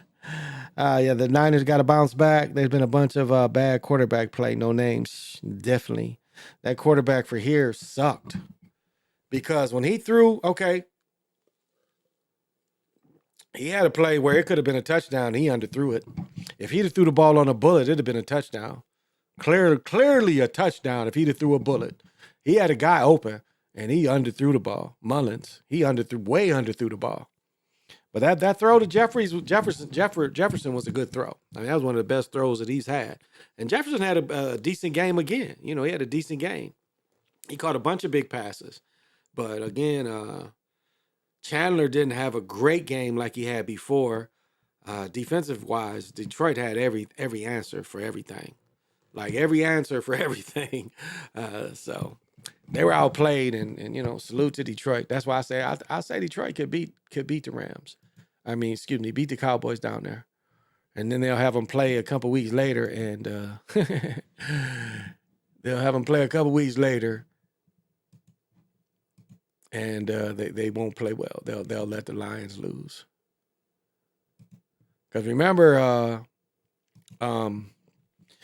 who did they cheat? They cheated. The Lions had a chance to go against the Cowboys. Remember they didn't call that holding penalty on the tight end to help the Lions when they needed a first down. They didn't call that holding. Remember that one? So yeah, that was bogus. I don't want to carry anybody's vibe, but it is a full moon, and I did kind of promise people that I would do the little meditation, plus to give me a chance to go to the bathroom. So for those of you who want to participate, I played a little full moon thing with my friend. If I can find it here. And then I got to get some tickets to go see definitely go see the Wolves play. So I'm going to hit at least one or two games, hopefully. Let's see. Where is the last full moon?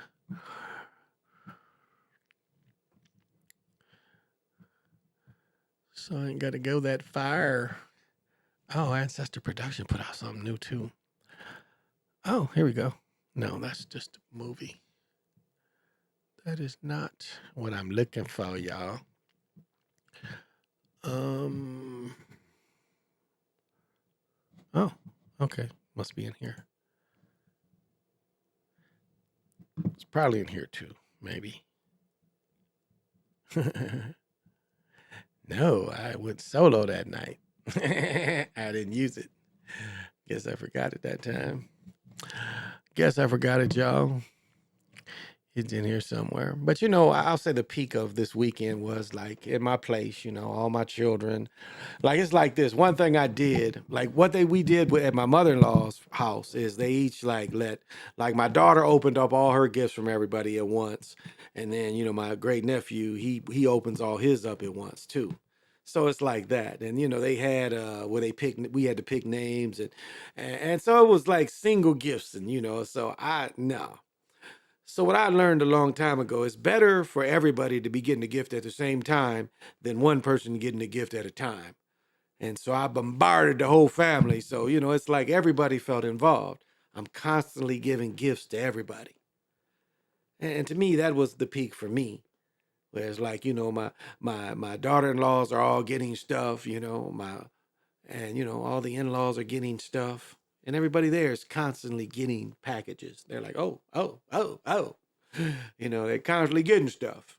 Everybody that's there. So that's the peak. And then it was one point where, we had all ate and all my children is just sitting and, enjoying each other. And it's like, that's what it's all about.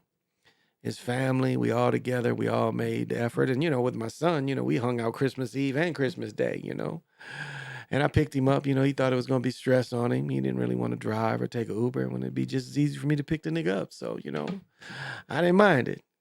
Wasn't that far out the way. And we both had a really, we had a good time. And that's what it is. That's what we want is we want to have a good time with our family. We want to love our family. Man, as I said, with my daughter, her mom's saying she's bragging. There's a picture of my daughter where she done put all the clothes on she got like Christmas Day. Because she got a bunch of shit Christmas Eve too. But she's just being silly, She's just being silly and put all the clothes on because she got a bunch of clothes. Because she wanted a vest, and I got her a nice Tommy vest with a hood, and it kind of is shaped, it's the shape cut like a woman. It's kind of nice. It wasn't that expensive. And I got my wife, we went through a Polo Outlet, and she touched this dress, and I was like, oh, you like that? So I went and bought her, but she touched the red one. I bought her the brown one. So it's like a sweater dress. Make me sweat. Shoot, where is this? It's somewhere in here, y'all.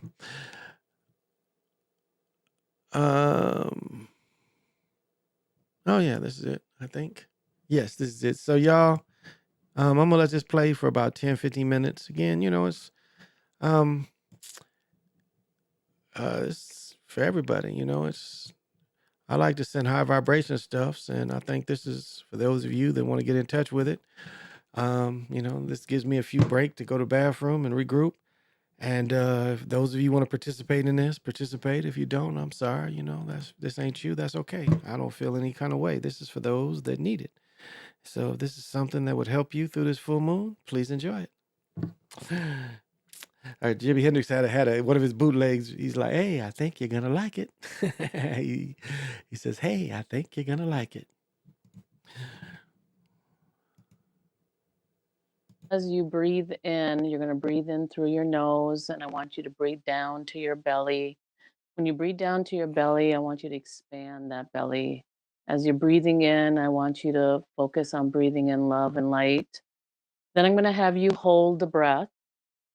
And then after we hold the breath, we're going to do an exhale. You're going to exhale from the belly out through the mouth. I'm going to give you some numbers. We're going to count this. So as I'm asking you to exhale, I want you to breathe out anything that's heavy, anything that you're carrying, anything that is keeping you from your dream come true, from your wishes, your desires in your life, and give it to the creator, to source, to God.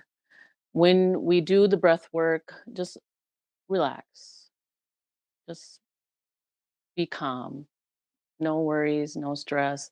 Do the best that you can. Don't worry about the counting if you can't make it to the full counts. It's okay. Do you? Okay, let's start with the first breath. Breathing in through the nose. 1, 2, 3, 4, 5, 6. Now hold it. 1, 2, 3, 4, 5, 6. And now exhale from the mouth. 1, 2, 3, 4, 5, 6, 7, 8. Good. Push it all out. Let it all go out. Next breath. Breathing in through the nose. Love and light down to the belly. 1, 2, 3, 4, 5, 6. Hold it. 1, 2, 3, 4, 5, 6. And exhale from the mouth. 1, 2, 3, 4, 5, 6, 7, 8. Again, pushing it all out. Good. And last breath. Breathing in. 1, 2, 3, 4, 5, 6. Hold it. 1, 2, 3, 4, 5, 6. And exhale from the mouth. 1, 2, 3, 4, 5, 6, 7, 8. Good. Releasing it all, letting it all go. Now we're going to just do a scan of the body. So what we're going to do is we're going to start at the top of the head and we're going to move all the way down to our feet. I just want you to go through the body and release any tension, any stress, any tightness you may be feeling, any stuck energies. You're going to imagine it going down a drain, or you can just give it to Mother Earth. Mother Earth will recycle that energy. So don't feel bad that you're giving it to her, just release it to her. Or like I said, just imagine it going down a drain, like you're standing in the shower and you're just washing it off. So let's start at the top of the head, releasing anything that is tight, just letting it go. Let's move to our forehead, any tightness in the brows, your eyes, letting go of any stress. Moving down to your ears, your cheeks, your nose, your mouth, your jaw, chin, releasing any tightness in the shoulders, going down your arms, into your elbows, your lower arms, your wrists, your hands, your fingertips, letting go of any stress, any tension, any tightness in your upper back, your chest, lower back, your stomach, releasing any tension in your hips, lower legs, moving into the thighs, the knees, lower legs, your ankles, your feet, your toes, just letting it wash away, just releasing it, giving it to Mother Earth. Now I'd like you to take an inventory if anything still feels tight, going back and giving that area some love and allowing it to release.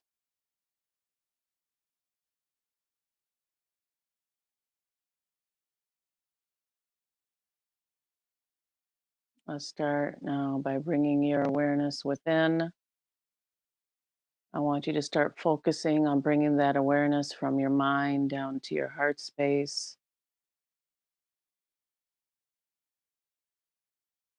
Start pulling that awareness into your heart space. As you keep a light focus between your brows, not looking for anything, not stressing about it, just a light focus as you pull that awareness into your heart space.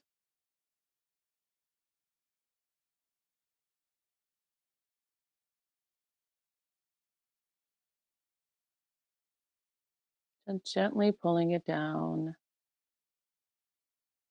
As you do so, I want you to listen to the sounds in the room that you're sitting in. Maybe the fan is blowing or the heat is blowing. Just allowing those sounds and not attaching to them.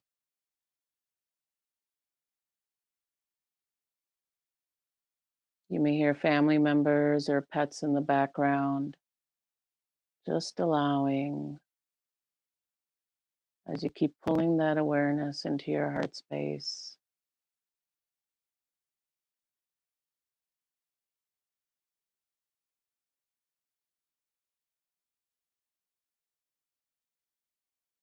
You might hear some cars driving by. Just allowing those sounds to occur as you keep pulling that awareness into your heart space.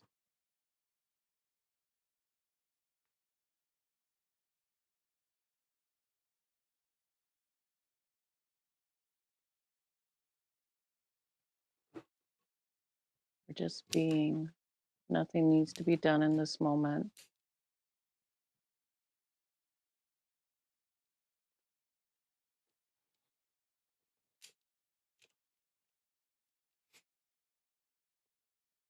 Thoughts may be rising in your mind of what needs to be done after this meditation or what needs to be done tomorrow. We're not going to attach to those thoughts. We're just going to let that energy pass as you're just being. As you keep pulling that awareness into your heart space, not worried about the bills, the chores that need to be done, not worried about the workday for tomorrow or for the rest of the week. Just going to let those thoughts pass as you keep pulling that awareness into your heart space. Letting go of any irritations you may have had today with things not going your way, and just allowing it to pass.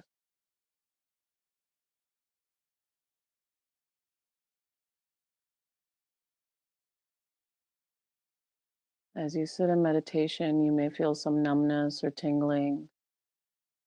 That too shall pass, not attaching to it, or just being. Keep pulling that awareness into your heart space.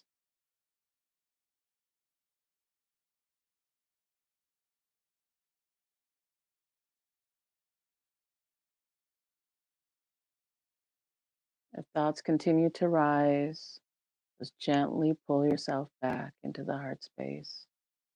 Gently bring your awareness in.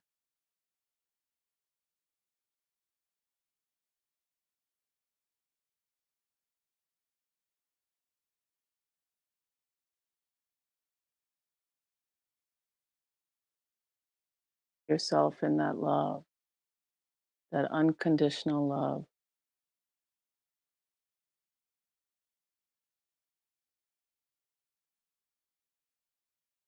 awareness into the center of the lotus flower.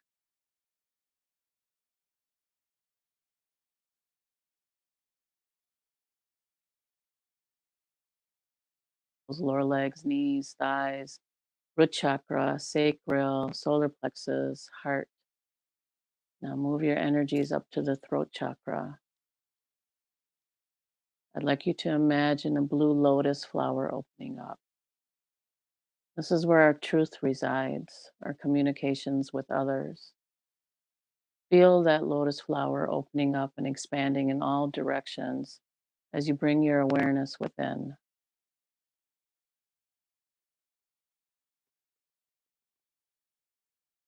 Feeling the energies.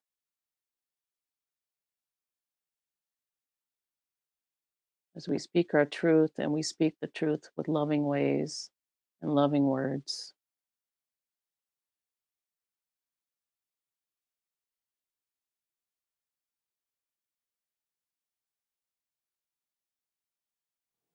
All right, all right. I hope you got a little bit of out of that. I'm back. So I cut her a little short. Maybe I'll bring her back in a little later. Let me catch up on these comments. Calling in now. Okay, I said on the Baltimore and Miami game, give me Miami. Okay, y'all saw that. The Ravens beat. I say Ravens beat the Dolphins to hype up the Bills game. That's a good point. NFL wants the last game to be determined in the AFC East. Good point. Dolphins. Dolphins. What does it say? Dolphins. If Dolphins beat Ravens, that won't be any chance to Bills to take the division, therefore killing the hype of the last game. That's a good point. The Browns. Okay, what does it say? The Browns had the chance to go to the Super Bowl in '86, but John Elway and the Broncos stopped that when he didn't dive. He did the drive. Well, yeah, I thought the team. Yeah, that was a good team, but the team before was better. I thought the team where he fumbled, where Barner, where he fumbled, I thought that team would have won the Super Bowl too. I thought that team would have won the Super Bowl too. It's like the Vikings beat the Falcons. The Vikings beat the Denver in the Super Bowl. That was the only way that Denver could win is by playing the Falcons. Imagine someone pulls off a Nick Foles type of run. Never know. That's a good point. Russell Wilson getting traded, possibly. Sproul would play. 49ers got to bounce back. My cousin down in Memphis loves the 49ers. Yeah, there's been a bunch of bad quarterbacks, and that's on purpose. That's on purpose. Patriots losing. Still give me the Dolphins, beat the Ravens. Meditation. She's very respectful. She is. And she does good work. And so last night, I know I gave it on the solstice. And so I wanted to give a little bit of that and, go back to it. And you can go to my old show, the Chocolate Mountain Show, One Divinest Moon Appreciation. It's from about a year ago. But I think you can go back to my show that's 3 months ago. It's called The Chocolate Mountain Show featuring One Divinest Full Moon Appreciation. So if you want to see the whole thing, that's what you can go to. Go back to that. And so I wish her nothing but the best. I hope she said she was going to get her YouTube channel, and I hope she did because people like her. People like her. She's positive. So wanted to put that positive energy out there. I haven't went to see Willy Wonka. Don't know that I really want to see Willy Wonka. Don't know if I really want to see that either. Let me see. Here's a couple of stories of debauchery, but let me see. What is it? Okay. Let's see. Yeah, this is a story I want to show you, and I'll tell you my experience with this. I've told this story before.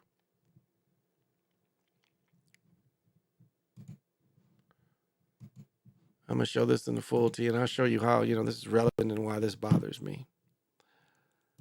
So as we see, everybody knows what happens during a bus stop. Everybody's supposed to stop, and let's look at what happens.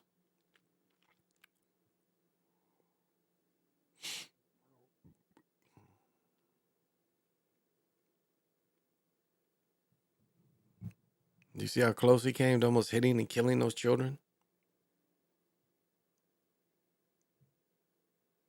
And they have cameras that, you know, they're taking multiple pictures. They'll be able to break down and find him. But you almost killed children.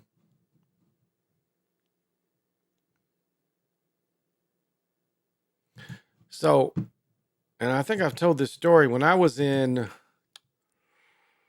man, trying to think how old I had to be on the bus.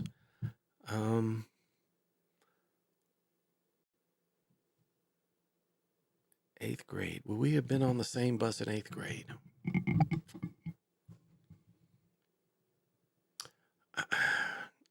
Okay. Yeah, I did not. Yeah. I did not. Trying to remember. Yeah, I had to be much younger. And the bus stop.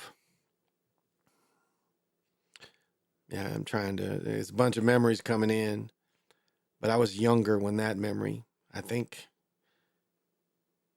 I was in junior high then, but I want to say I was in 6th grade. Yeah, because I didn't where the accident happened. I didn't live over there then. Later, I moved over there, but when the accident happened, I didn't live there. But what had happened is before, when I was in, I think 6th grade, we had a stop that was basically on a highway. Now it was an inner city highway, but nevertheless a highway. And they used to drop this, maybe kindergarten to 1st grade, maybe, and they'd run across the highway every day. This was a normal thing. Well, one day that those young people, and I want to say it was a kindergartner, got killed because the people didn't look at the bus and didn't slow down and killed a child. And that's why you see this today is from that one accident that I witnessed as a child. That's why this is everywhere. And that was one of the first cases. And I imagine that had to be 72, maybe 73. But our case where that killed that little boy trying to cross this highway without any protection changed, to what we see today. So that's why that hit me a little different, I guess. Because, seeing people get killed never leaves you. And not haunt, but it's just like, wow, how quick somebody could, damn,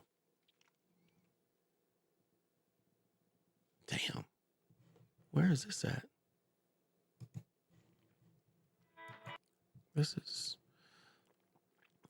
Let me look this up.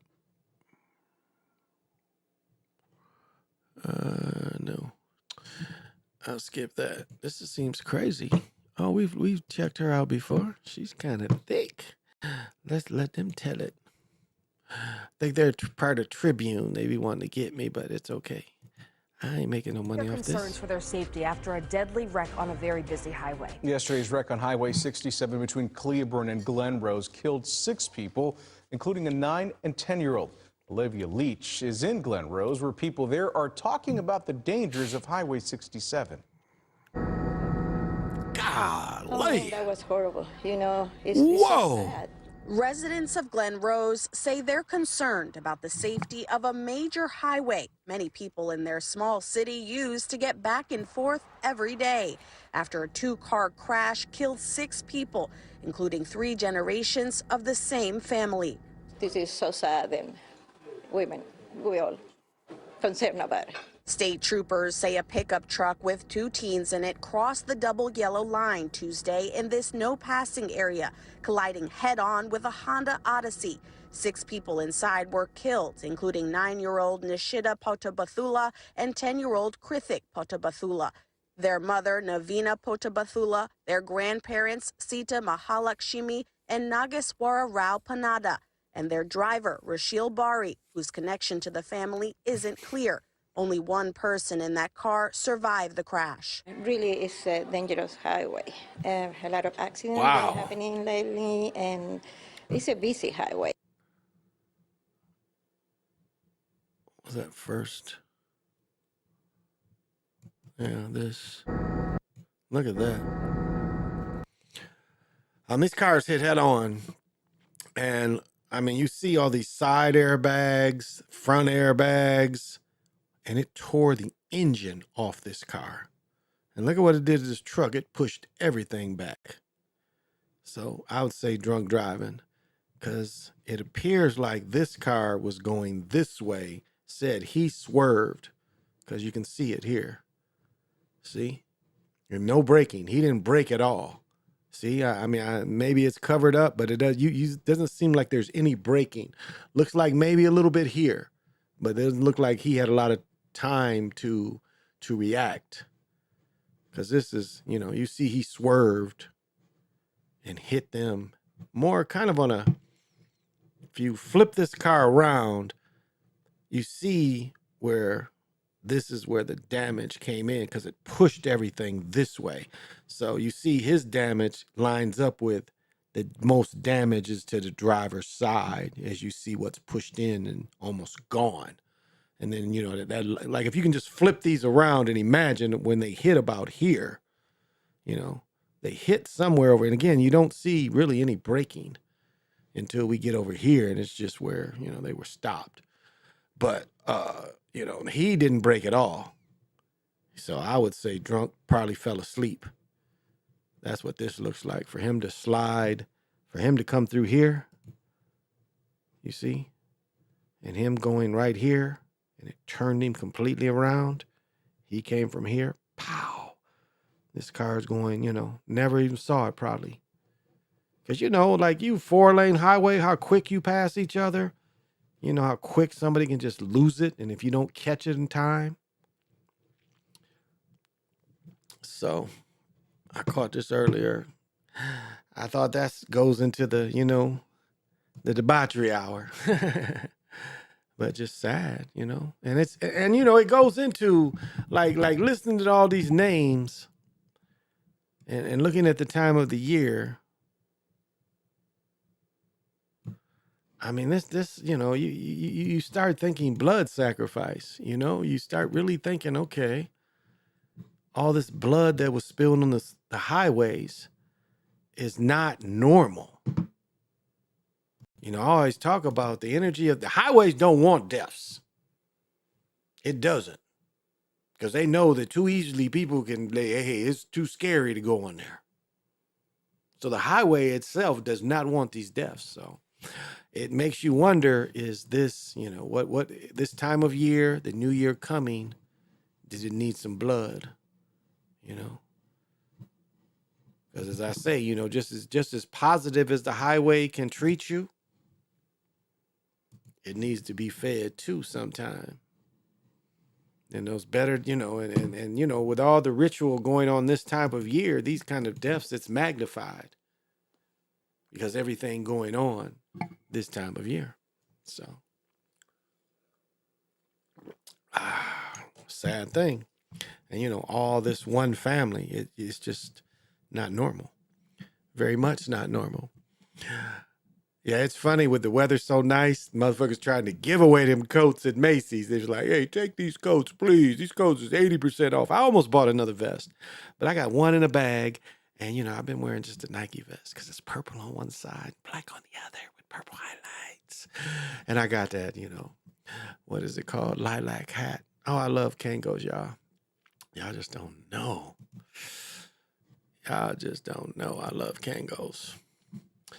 It's my favorite. One of my favorite hat. My favorite hat is a Kango, no doubt.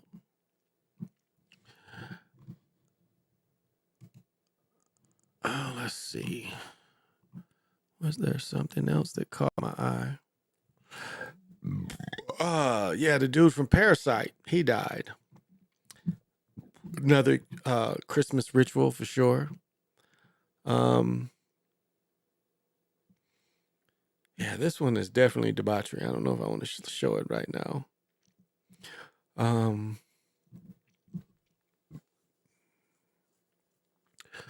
But yeah, it says a 28-year-old woman gets life for killing 1-year-old son over failed marriage. Yeah, that's some terrible debauchery. Terrible debauchery. Oh, this chick did a thing about Marlena Dietrich. Marlena Dietrich was a dude. This is what I wanted to show. No, I think I showed this the other night. Yeah, I did. I showed that the other night. So, Oh, there's my main man from Japan. PJ Allen. What is happening? And PJ Allen always takes care of his. My bitches. You saying you can't control your bitches? What? And he definitely has. Got to have vision. And he's always in the mood to join on the chocolate patio, on the galactic patio, getting down. Would you like to dance with me? We're doing the cosmic. Ooh, and he knows that only one rule. Don't touch my truck. But you get paid for only doing one rule by me taking you.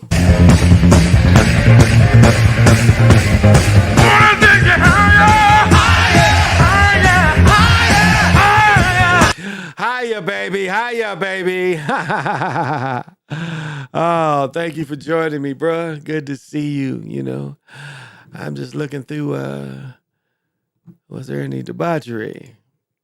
Showing minor debauchery tonight. I've been going on for 2 hours, which I am quite surprised. But I feel, yeah, they say Vikings fans feel split at quarterback.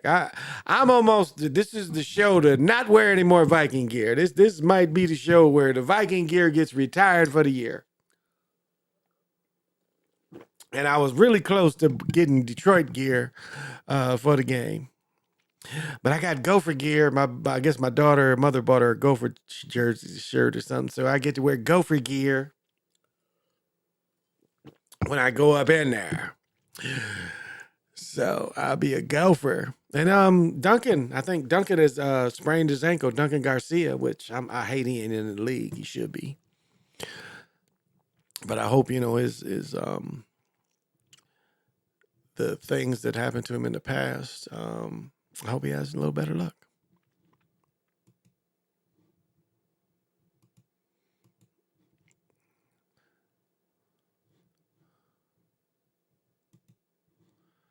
Okay, I want to show this. See, this is this is like my coat is waterproof and this ain't, but my coat still is the same style Nike. But this is a hoodie. And I haven't seen this in stores. I didn't even see this. I was looking for this in the store at the stadium, the Viking Club, whatever you buy the jerseys and shit. They didn't have this one. Because my jacket is this one's not nylon. It looks like soft, but it's the same Nike in the shoulders. But yeah, I was looking for this one in the stadium and they didn't have it. So I was surprised. It's like, okay, I wanted some of that gear. Slick with your team that's winning the Eagles. Oh, I'm sticking with the Eagles. It's just Viking gear is so affordable that I get the Vikings gear and all the family, the youngins, they're Viking diehard fans. So I roll with it. But, my Eagles, I tell you, my first, my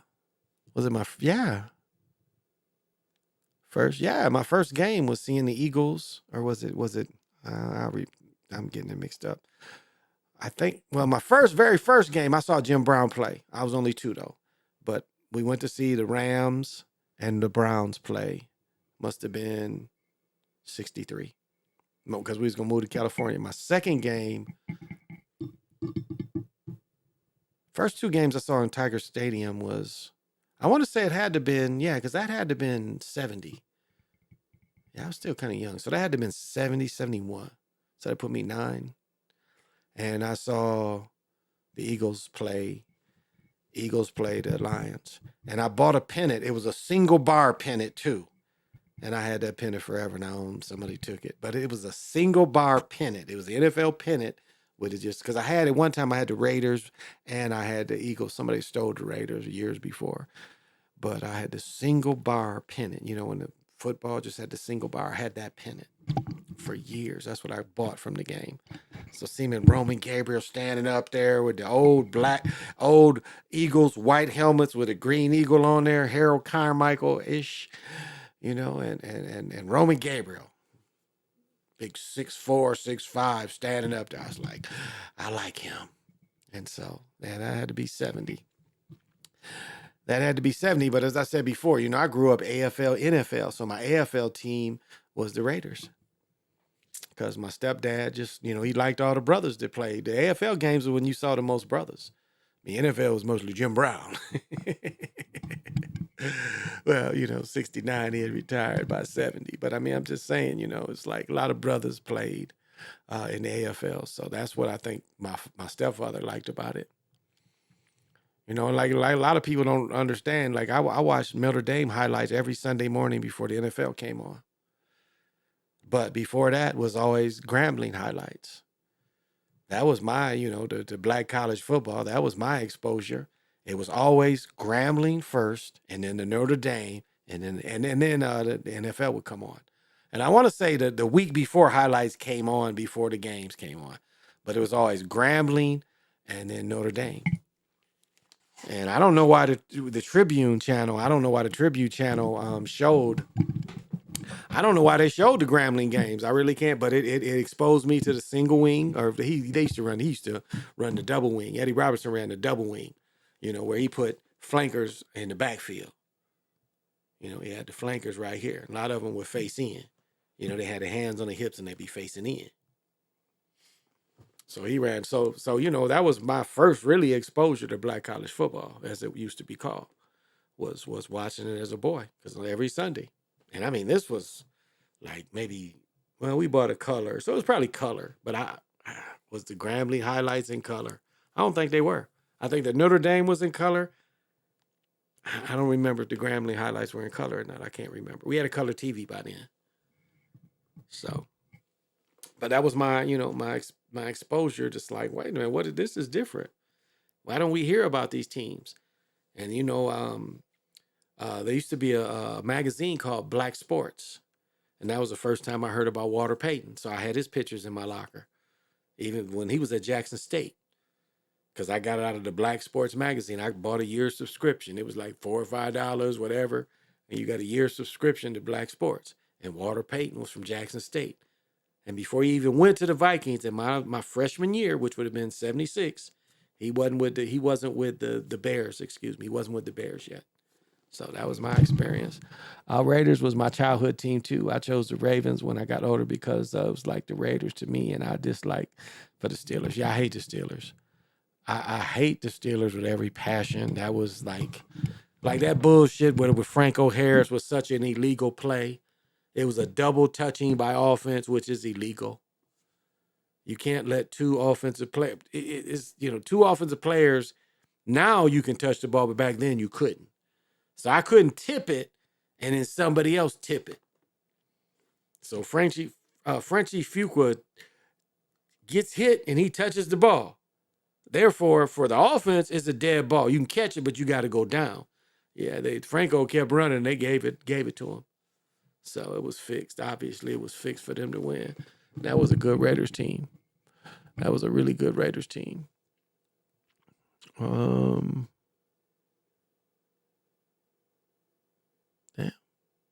Man, this is here.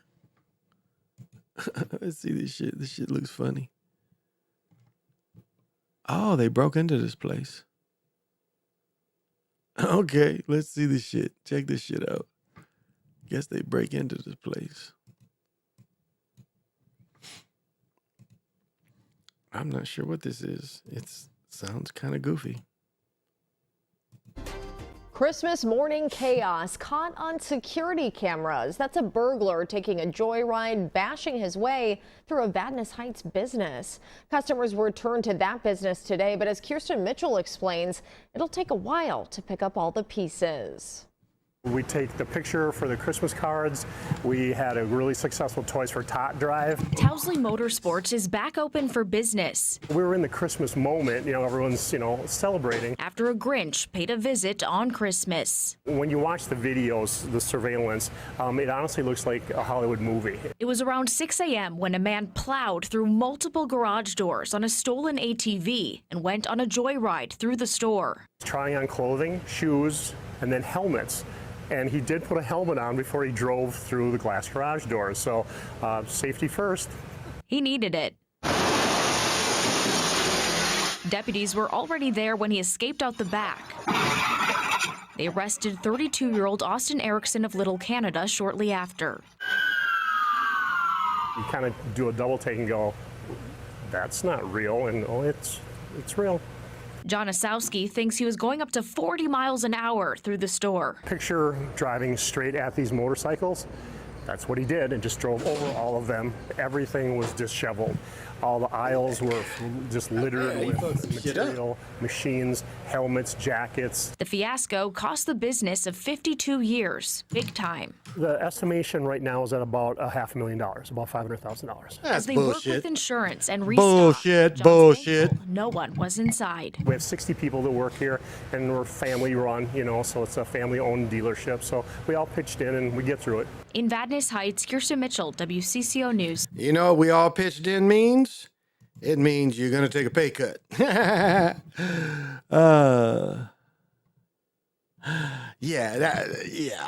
watched that game. I watched that game. That one, I watched that game. The game that got me the most upset was that when the Colts, who had lost the Super Bowl, this is how they script shit. The only reason Joe Namath is in the Super Bowl, in the Hall of Fame, is because they wanted the AFL, NFL to merge because they wanted to quit having the war on college players. It was costing the NFL. The prices was going way up. Remember, Joe Namath signed one of the biggest contracts in sports ever at $400,000. NFL didn't want to have to keep doing that because as soon as the merger happened, the salaries went down. And that's why they end up having to go to, to put a strike on the NFL. So, before the merger, it was good for the players. I mean, when Joe Namath got signed, literally he played his bowl game. It was somebody in the end zone waiting with a check and to get his contract, get him to sign the contract right on the field. Now, who would do that with no lawyer and everything, But that's how tight it was for players. There's instances where they would sit with the player until, it was the signing, whatever the signing was. They had to sit with the player to a certain time and the guarantee that player would sign the next day. I mean, that's how intense it was. So Joe Namath is only in the Super Bowl because, remember, Joe Namath has the most pick sixes of all time. He is the pick six leader. That's why Sam Donaldson's first play was a pick six. Y'all remember that? That was a allude to Joe Namath. Remember, Sam Donaldson, number one pick for New York. His very first play was a pick six. And that was a allude to Joe Namath, who threw the most pick sixes, who shouldn't be in the Hall of Fame. But for coolness, yes. But skill level, it's hard to give it to him.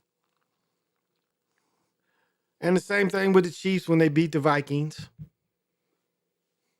Like that like the Joe Namath, okay, so this is what they wanted you to believe when Joe Namath won his Super Bowl. Now, at the time, the NFL was a more run-dominated, but again, they had multiple All-Pros on that team that Joe Namath beat. And to say that all of a sudden short passes was going to beat that good defense. Prime Bubba Smith, Mad Dog Mike, whatever was his name, number 32. I mean, they had a good team. And, to say Joe Namath and these short passes is what did it. When I told to play in that Super Bowl is Bobby Orr. They did a flea flicker. Bobby Orr is wide open. Earl Morrow throws interception on purpose. When the play is designed to go to Bobby Orr, he's the first person you look to. And what do you see Earl Morrow do? Throw an interception nowhere near. Bobby Orr is in the end zone. That was on purpose. And the same way with the Chiefs. You look at the dude that goes to tackle Otis Taylor. They man for man out there. No safety, nobody back there but him. And all he got to do is beat that one DB. He tricks the DB and it's a touchdown. Matriculating the ball down the field. A lot of you niggas don't know what matriculating means. You got to look it up. But I'm just saying, this is how they script it. So people would accept the AFL. Merchandise, go to the games and everything. That's how they script it. Want to take They didn't want to bring these teams in and, And I don't know if you guys saw the Gophers won. The Gophers won the Indy at the Ford Field. They won the Quick Lane Bowl. So Oh, let's hear this. I didn't know this. Let's start it because in 25, the stores, legal marijuana stores supposed to be open. So let's hear it. Signed the bill legalizing cannabis for adults.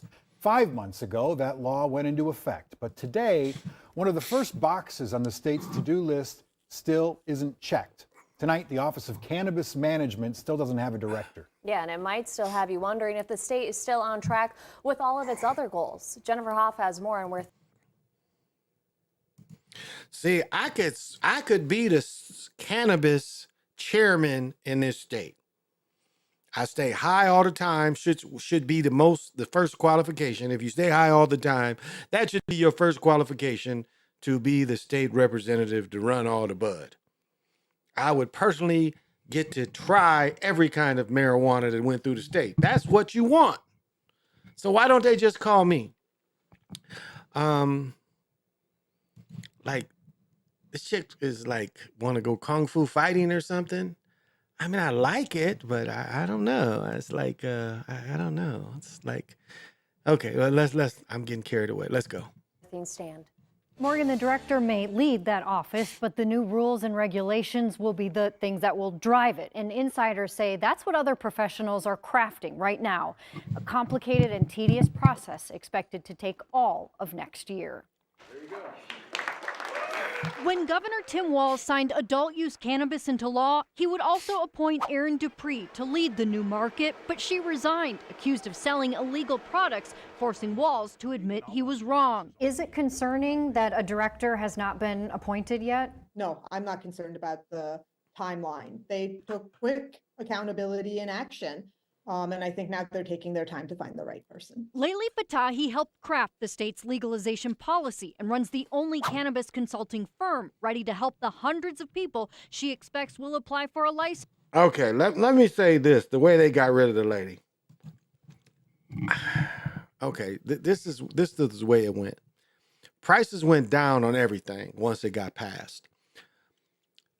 Certain places didn't understand. Again, the milligram law was very iffy. So to say that this person that he put that should have still been in office, that she blatantly brought in product that was banned, you could say probably 80-90% of all the shops here was doing the same thing. So, you know, this to me seems like a way for the Iron Range peoples is the one in Minnesota against it. The people that never, you know, most people out there don't even want to smoke marijuana because they live out there in the boonies. It's the people that live in the cities. And so it's just a way for these Iron Range people to try to hold everything up. All right, I'll let them finish. Tell us about it. To grow and sell recreational marijuana long before anyone will still be able to buy it. Is it that you want to be a grower? Do you want to be manufacturing products? Do you want to be a retailer? And so it's really important to just think through what role it is that you're interested in playing in this marketplace, and then beginning to build strong relationships. The state. I don't give a damn. I just want to try it. I just want to go get the best I can get. That's all. You know, they say when you got me taking every kind of pill, nothing ever solves my ills. Where'd you get your funk from? See, I want some shit like that. Where is my good funk? All right, let them tell it. It doesn't plan to accept applications until 2025 because it's taking all of next year to first craft rules and regulations, according to a cannabis law attorney. It's a complicated process, and it's going to take some time, but everything I'm hearing inside the government is that we're on track. The details to iron out in the 300-page statute include license categories from background checks to security plans to ensure responsible businesses and safe products. We're not inventing everything from scratch, but the Minnesota statute is unique enough that it does have some quirks that we will be addressing for the first time. And adding to that entire dynamic is that come February, the legislature will reconvene, likely making some tweaks even to the law while all of that rulemaking is also going on. So some of these experts ready to watch how those policy consultants and professionals from other state agencies. Hey, fuck all that. I still know people in the streets that can get me that jungle boogie. Said I had a guy about to give me a pound of keef, which I got to get me some pollen presses and turn that shit into hash, baby. You know, I want to take Had me a big sec just chunks of hash.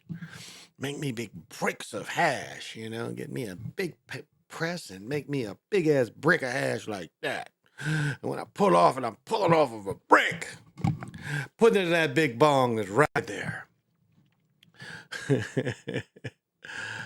Oh, I don't know if y'all just have fun in life. I just look at motherfuckers and they just don't look like they have fun. I have fun. I mean, I don't just philosophize. I get to have fun, guys and gals. I have fun. Yeah, I know notice there was no hiccups in the flying. Those of you that flew over the holidays, there was no hiccups in the flying this year after they got hit with that big fine. It was like, y'all fuck them flights up this year. We gonna come take over.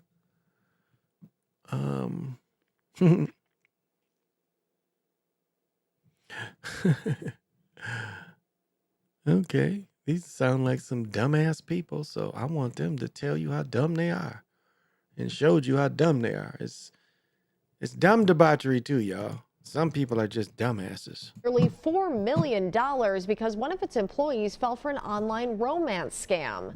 WCCO's Alan Henry explains what happened and how to make sure it doesn't happen to you. The request is always the same. They need money, and they probably need it real fast. The BBB says that's the first red flag of a romance scam, which are especially active this time of year. Especially during the holiday season and as we approach Valentine's Day, because people are very interested in spending special moments, intimate moments with another one. You know, I do this with several people. Don't tell my wife, but I do this with several people that are about, I don't know how old they are, but I talk to them like this and I'm looking good like this. And they send me large funds of dollars. Like one lady sent me $2.75. I got a couple fives. So, you know, you can do that. You can sit on here and make somebody feel good. They be like, "Ooh, show me your face." I'm like, "Hey, I look good, don't I?" You're like, "Yes, I'll send you $2.50. Thank you. See, $2.50 and $2.50."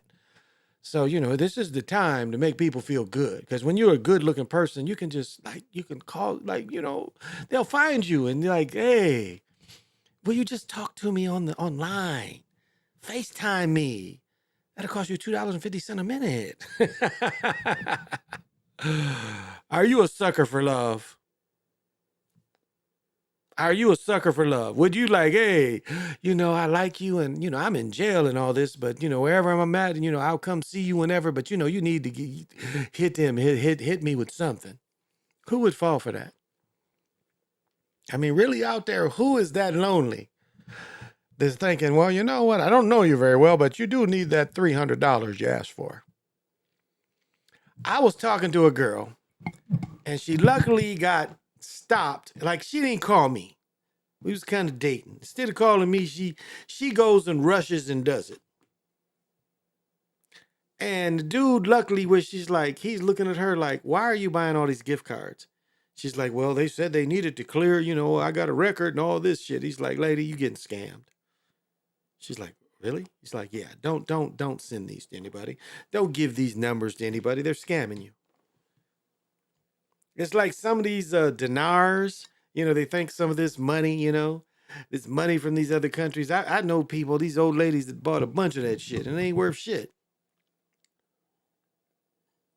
You know, well, my daddy, once he becomes king again, the money's going to be worth something.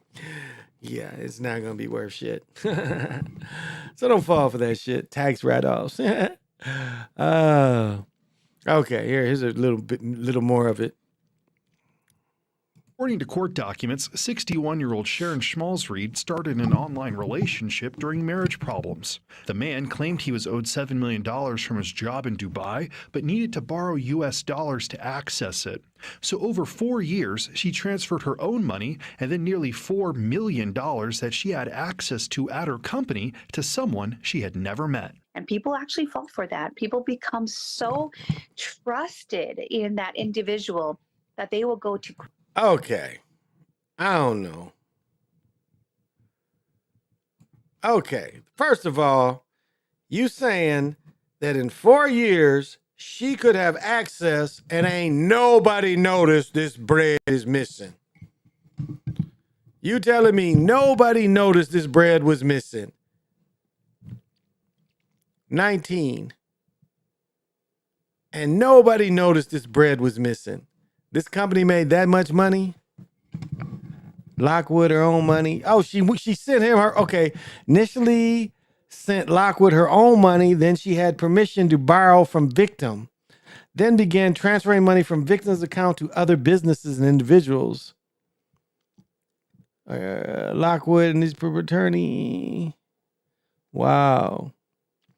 Wow. So she was a dumbass. To someone she had never met. And people actually fall for that. People become so trusted in that individual that they will go to great lengths to try to satisfy or show their love or commitment to that person. According to the FTC, last year, nearly 70,000 romance scams were reported. The total amount reported lost, more than $1.3 billion. More than 60% sent money using crypto or gift cards. Once you send over the digits or the 16-digit code or the security codes for gift cards, that is gone and they're untraceable. You're likely never going to see that cash again. The BBB says never send money to someone you've never met, even if you've been chatting online with them for years. You want to be careful about the too hot to be true scenarios. If they just sound too perfect, they make a lot of money, they're good looking, they have a beautiful house, nothing's wrong with them, be very cautious. Alan Henry, WCCO News. The BBB said. Well, I'm not ashamed to tell my story. So, I was online dating a girl from Nepal. And, the girl from Nepal wanted me to go over there, and she told me I'd live like a king over there. That we would go climb the mountain and shit. And after we climbed the mountain, we would live in Nepal and live like a king. Well, once on that mountain, I think she was trying to kill me because, I got like a light asthma and shit, and I'm up there in the Himalayas and shit, and they're like, climb the ladder and go up through that. And I think the shit is stupid. And I'm like, chick, this shit is stupid. I'm staying at camp. Camp is safe. I've made it this far. I can say, hey, I made it to camp too. She was upset with me. So I think she planned on doing me in up in the mountains. So you got to be aware. She was cooler than a fan. But I saw evilness up in the mountains, and I'm clipped and shit, and I'm, walking around in the mountains and shit. I don't know. That first night in the tent, I think the sex was a little wild. We had our tent, and sex on the Himalayan, that is something you do want to do. You want to be on the Himalayan mountain and be in one of them little tents and have sex. That is quite the experience. But don't let them take you over camp. Probably, maybe we was even on camp 1. Don't go very high up there because they will try to kill you up there.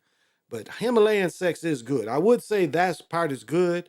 But it was like afterward, we was laying there and I was looking at her and it seemed like, I don't know, she changed into something. I was like, ooh. So I was like, yeah, I'm not going any further than you because I think you're going to change into that when we get up higher. So you got to be aware. You don't want them to pull some shit on you. You up in the Himalayas and, next thing you know, fucking, what do they call that shit? Avalanche. Avalanche. You ever like miss the avalanche? Well, don't go around the avalanche and you won't worry about missing it. That's what I got to say about avalanche. Remember I did the story about, the dude went near a tunnel and shit and the whole side of a hill fell on him?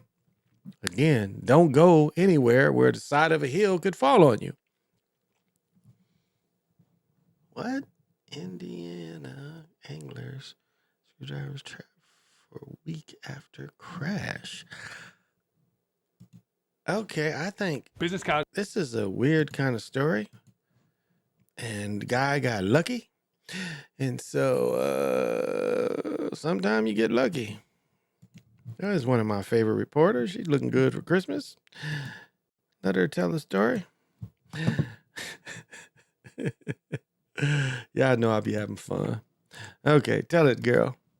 No, we got to hear her. She's In looking Spotted, cute. Indiana, came across a much bigger find. She's really looking cute. I like this sister. I mean, this sister, this ain't a weave. Her makeup is always on point. She's always wearing something appropriate.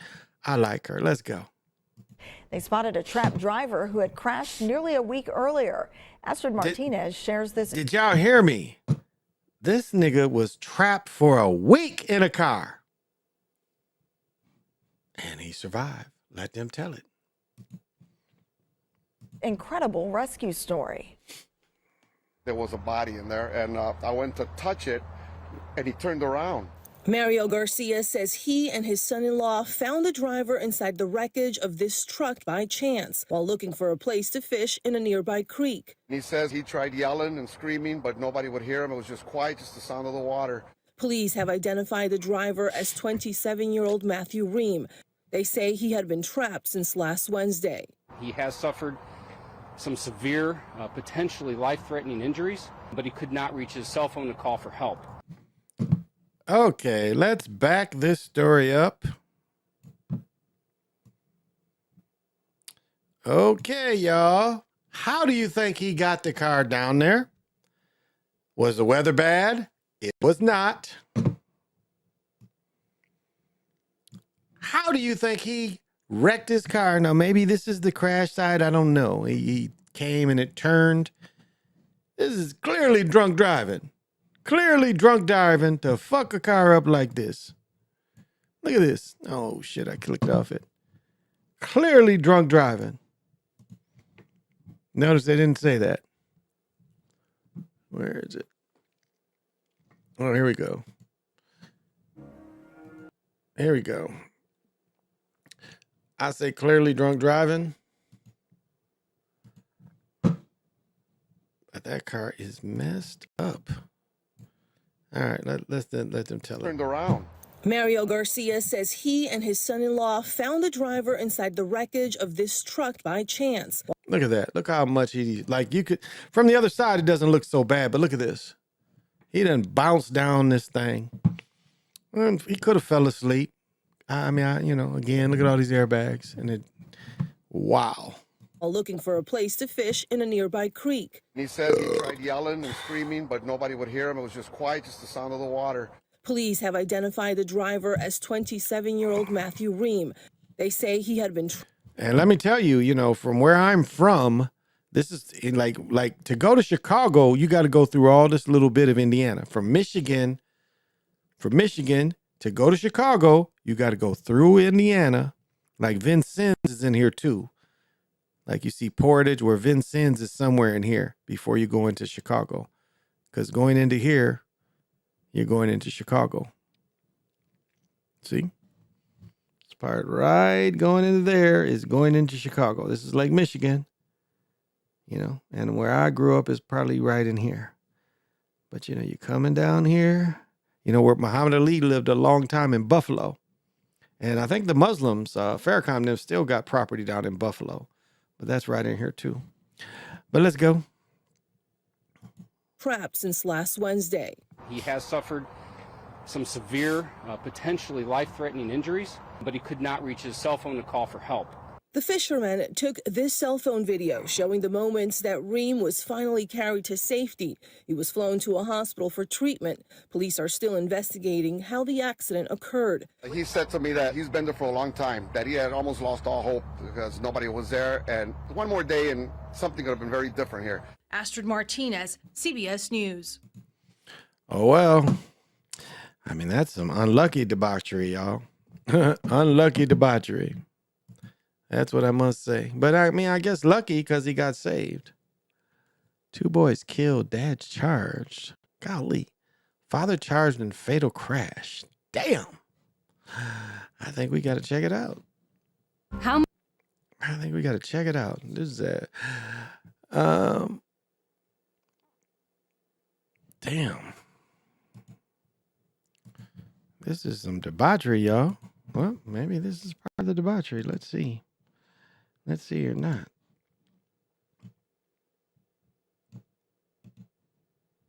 Turns deadly. It happened last week in Waukesha County. Our Zoe Chapala learned more about the 2 boys killed in the crash and the charges filed against their father. my legs gave out. I fell to my knees on the bathroom floor. It's been 1 week since Curtis Vinson's 4 grandkids were caught in the aftermath of a high-speed police chase in Waukesha County. I'm not sleeping. His grandsons, 10-year-old brothers Paul and Zapolian, didn't survive. Every time I close my eyes, I think about them. I think about my granddaughters, and when they have to be told that their brother, their cousin is no longer with us. Now, those 2 girls, 14 and 6 years old, are still at Children's Wisconsin, fighting to recover from those critical injuries they got in the crash. State of Wisconsin versus Paul D. Vinson. It's a complicated range of emotions for Curtis. His son, 29-year-old Paul Vinson, was charged with 10 felonies in connection to the incident. He's also the father of the 2 boys. I'm dealing with anger about all of this. I feel like I'm in a bad dream. A criminal complaint says police tried to stop Vinson for speeding and driving without license plates. But prosecutors say Vinson sped off. The chase started in Pewaukee before ending fatally in Delafield when the car crashed. I have 3 losses. I have the loss of my 2 grandsons and the loss that I'll probably never see my son again. 6 people were in the car that night. Vincent driving and his girlfriend in the passenger seat. Prosecutors say the kids were in the back, not wearing seatbelts or sitting in car seats. Yes, he made some mistakes. Damn. So you're telling me this nigga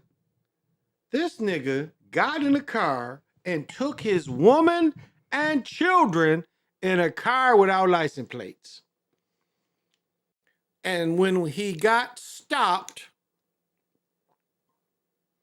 now everyone knows if you buy a car and you're transferring the plates, you can go to one destination. But what was he doing without a plate? Without a plate that he had to run. And then again, why is he driving a car without a plate?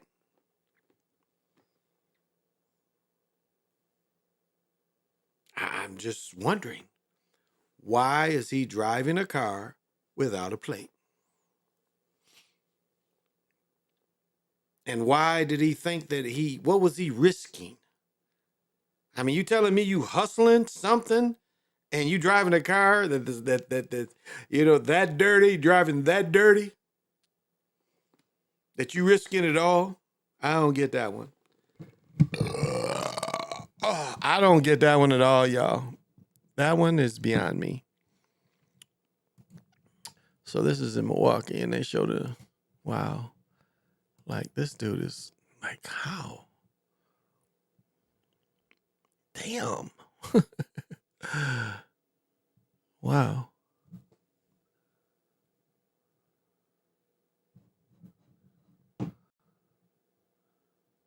Damn. How did she do that?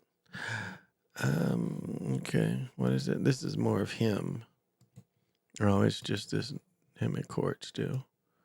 Don't seem like it's anything new. Maybe it's something new. Let's just hear what they got to say. Let's hear what they got to say. It's debauchery hour. And Derek, prosecutors say while Vincent didn't intend to kill his sons, his reckless driving as he tried to get away from Waukesha Sheriff's deputies late last Wednesday, early Thursday morning was in total disregard for their safety or anyone else on the road. The wreckage barely conveys the damage inflicted early Thursday morning on Gulf Road along I-94 in Delafield. 10-year-old brothers Zapolian Vinson and Paul Eisen Vinson were thrown from the car and killed instantly. State of Wisconsin versus Paul D. Vinson. Their father, 29-year-old Paul Vinson of Milwaukee, entered court in a wheelchair, a result of his own injuries in the crash. The prosecutors say happened as he tried to speed away from a traffic stop for driving on I-94 without license plates. Deputies clocked him at nearly 100 miles an hour just before he rolled the car. The force and the velocity with which this collision occurred, the fact that they weren't seatbelted in any fashion, led to this horrific. I mean, this is some straight nigga shit. They just threw the children in the. I mean, nothing about this story is a real person story. And this is what I mean. So you telling me You don't put a plate on the car. You don't seatbelt the 10 years old. Still, most children are in the habit of putting on seatbelts in the back. So this story just it sounds so unbelievable, but yet it's real. No plate. He's doing something that he fears either he's going back to jail if he gets caught, or he's holding something. And this dude has to risk, he becomes so selfish that he risked everybody else's life in the car. He risked everybody else's life in the car. Damn, let me put this on. Now I'm feeling it. Ooh. And every time I'm seen, I got to be clean. Man, this Timberwolf shit is working. You know it's working. And you know, this is the one I got. Where is it? This way. This motherfucker. No, this side. I got Pontiac on this motherfucker. So, every time I've seen, I've got to be clean. This Timberwolves. I've got to get the one with the Jordan on it. Yeah, I got to get the Ant one. But I'm telling you, these prices for the number ones, other than the green one jerseys, they ain't going down. Ant is popular. It don't matter what number. Motherfuckers love Ant. Damn, this is the same thing, or wow, this is somewhere else. Damn, what is it? The holiday. Let's go ahead and hit on the holidays. It's the beast gets hungry on these roads. This is a separate story of 6 people getting killed. This is a separate story, I think. Let me see. I don't want to show you the same story. No, this is the same story, I think. Yeah, it's the same story. Nope, same story. So I'm not going to show the same story. That's the same thing. Golly. Oh my goodness. Yeah, it's a lot of debauchery, y'all. All right, I think I'll get off debauchery. And where did I move on to? I got sports. I got the debauchery out the way. And debauchery is just, let me see if did my man drop something new yesterday? He did not. Let's see. No, he did not. So nope. Where is the sister? She did drop something. And it was worth hearing. She dropped something. Oh, well, I don't know. I ain't gonna play her shit because, you know, you never know. Never know. I want to give her a little love, but you never know. How long? 2 hours? Oh, I've been going good. What is it? Almost 3? Good. I'm going out to the Mall of America. Let me let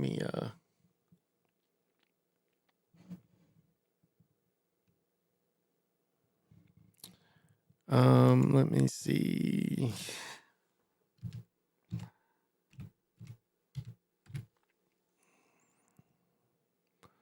Oh, okay, here we go. I found it.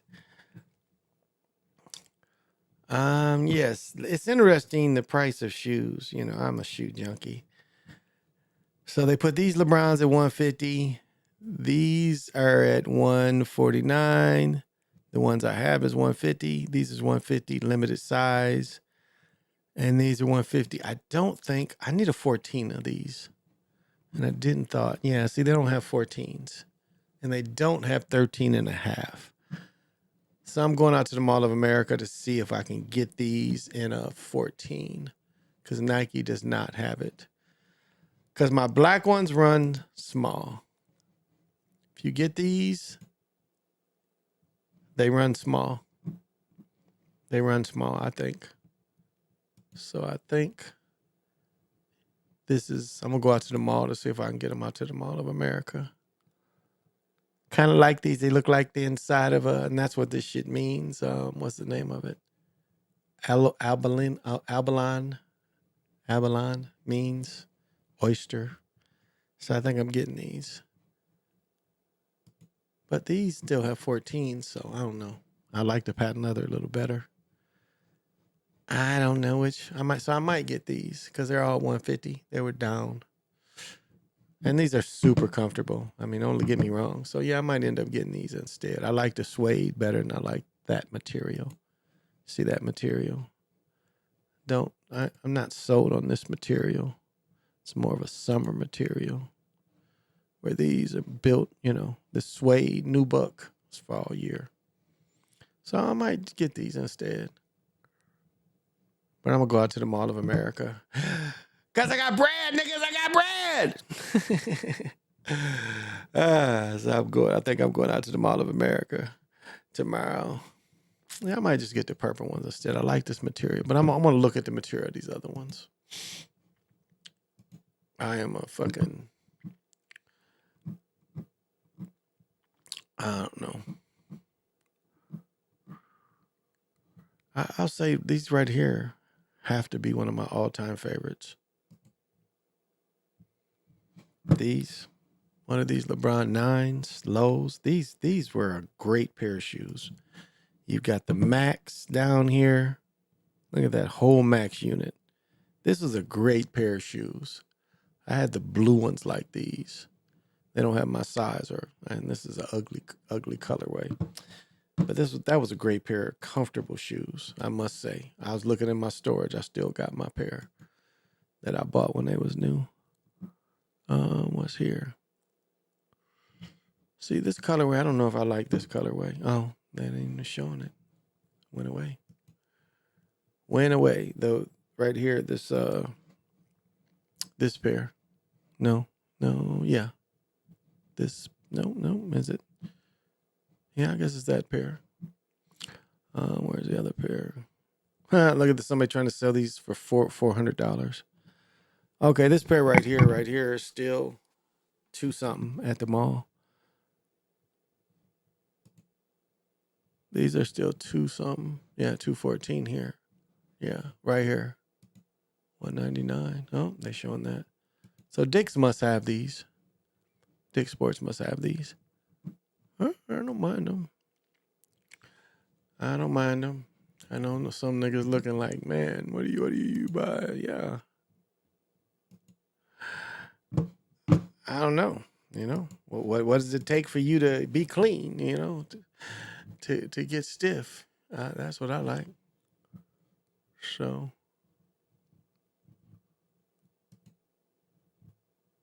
that's the kind of shit I like. So you do what you like, right? Everybody do what you like. I see guys and girls dancing. Ew, that's right. Everybody do what you like. That's how I feel about it. It's one of these.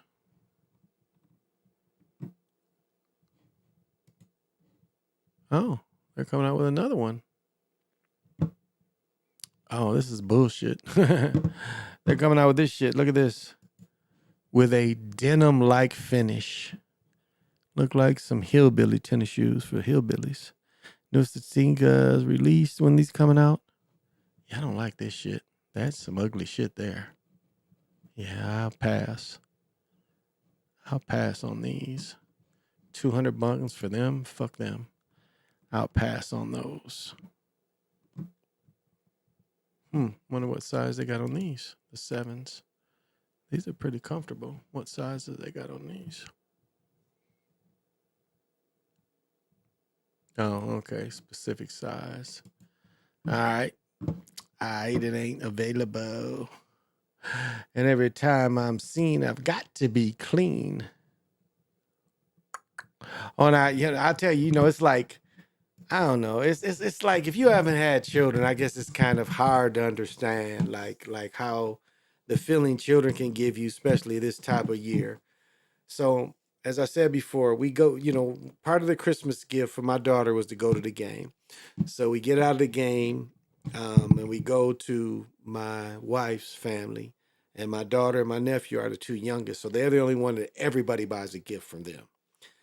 And so, she got a great haul. She's calling her friends. This is all the stuff I got at, my grandparents, my grandmother's house, in which, it's her grandmother now.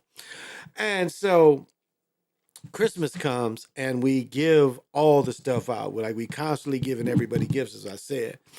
So my wife was like, where's Natalie's stuff? And I'm like, what stuff? She said, you remember the stuff we got her? I was like, oh, so her Tommy vest, and she wanted white Air Force Ones, was still in my closet in our bedrooms. I didn't even wrap them, but they was both in bags. So I walked downstairs, I gave her the vest, and then I give her the Air Force Ones, and she's like, looked at, and just the look my daughter gave me was like, and I told you the story before. I gave my son gifts a long time ago. I think my son was in 9th or 10th grade, so this must have been 8 or 9, 10, 8 or 9, 2008, 2009. So I give him a pair of Timberlands. So when he gets the Timberlands, he looks like, okay, I could just tell the expression on his face. He looks on his face, it's like, oh, this is my big gift because I bought him Tims. And as we're sitting there, I'm like, oh, I think there's more gifts. Brendan, in there, did you get all your gifts? He's like, I got all my gifts. I was like, I think there's more gifts under the tree. He sprints and he got his Halo Xbox, which, you know, he wasn't expecting. But what I loved about him is when he got to Timberlands and he thought that was his big gift, he was like cool with it. And that's what I saw in my daughter. It's like she got a bunch of stuff, but she hadn't got a couple things that she wanted. And one was a new pair of white Air Force Ones. And so I brought him downstairs and she saw that Nike sack, that Nike bag. She's like, okay, this is probably my Air Force Ones. And so that was one of the main things she wanted. And just the look she gave me, that look of love, that look of like, oh, okay, I didn't know I was getting this. And I had forgot. I thought she'd got it. And I mean, she had a bunch of stuff. My mother, her brothers, all, you know, gave her a bunch of stuff. So that's hard. That's a thing that I guess if you haven't been a parent and buying Christmas gifts, that is hard for you to experience. If you know, the joy of fulfilling your children's desires, you know. And it's like it's not any celebration of any pagan thing. It's a celebration of children. And if you live long enough, that's what you see it is. Like Dick Gregory's mother had to play, you know, she worked hard, 2 jobs to buy all her children gifts and got to give all the credit to a European. Well, that day is over. Most children know where the stuff comes from. They talk. Hell, I was in 3rd grade and I knew it wasn't no Santa. 4th grade, I found gifts under my parents' bed. I had the Wilt Chamberlain, like the hockey thing, where it was in little cups and you could, you know, like the hockey, like the stick hockey thing, you know, the hockey machine. I had a Wilt Chamberlain machine, you know, you could actually, it hit these cups and it could go in. Had a backboard and that shit was kind of work. Wilt Chamberlain basketball.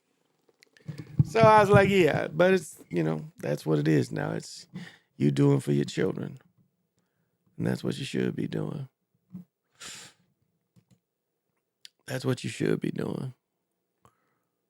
Taking care of your children. Oh, I like these all red LeBrons. When they coming out? They're out? I don't care about this one. That one's out already. Oh, they're always trying to sell me gold. They always try to tempt me, buy this gold from me, and I want to, but I can't. I just can't. And I can't help it. I don't like Air Force Ones. Like you said, I don't care if you like it or not. I can't stand fluorescent socks. That's how I feel about Air Force Ones. I don't care if you like it or not. I can't stand Air Force Ones. You'll never see me wearing that shit. Now I'll buy it for my daughter, but I won't buy it for me. Well, I got these. Really? These is worth $800? What are these? LeBron 15s? I think I got a pair of LeBron 15s. Oh. And it's my size? That's why they showed? No, I'm not paying $800 for these. I got a pair of these. Oh, to funk or not, you got to funk with it. Funk or not, you've got to funk with it. But yeah, watch that, I don't know. Watch that Wilt Chamberlain special. It's pretty good. You know, to see how he was treated.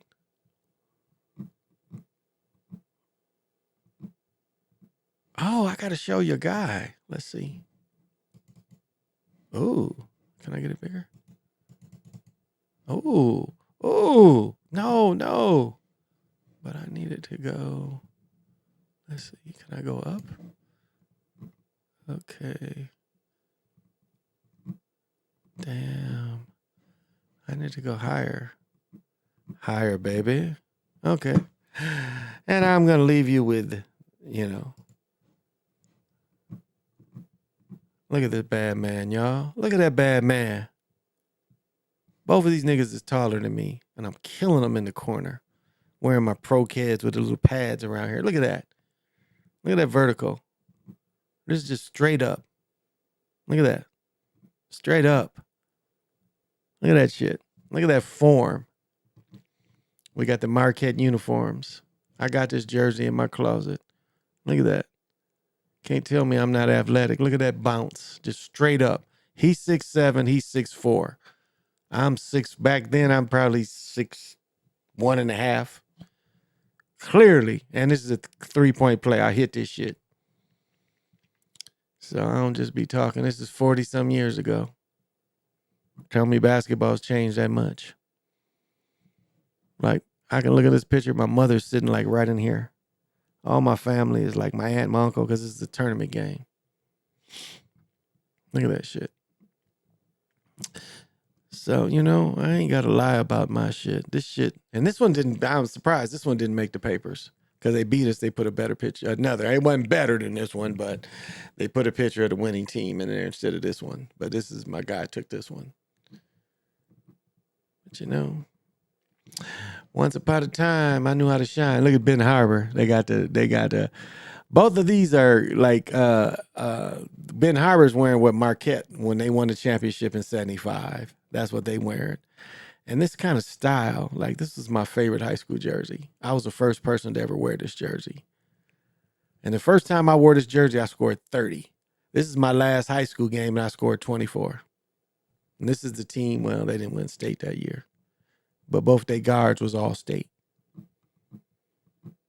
See that?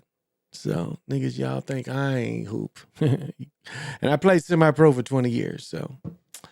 And I played 4 years of college football. So, the life and times of a bad motherfucker. That's all I got to say. That's why I feel sorry for my father. He got to lie about his shit. That's, this nigga's got to lie about what he did. I ain't got to do that. I got real moments. This nigga got to lie about his moments. I got real moments. I don't care if you like it or not. I can't stand fluorescent socks. Oh. I think we need to hear this. Let's see. Okay, I'm going to end with this. Here we go.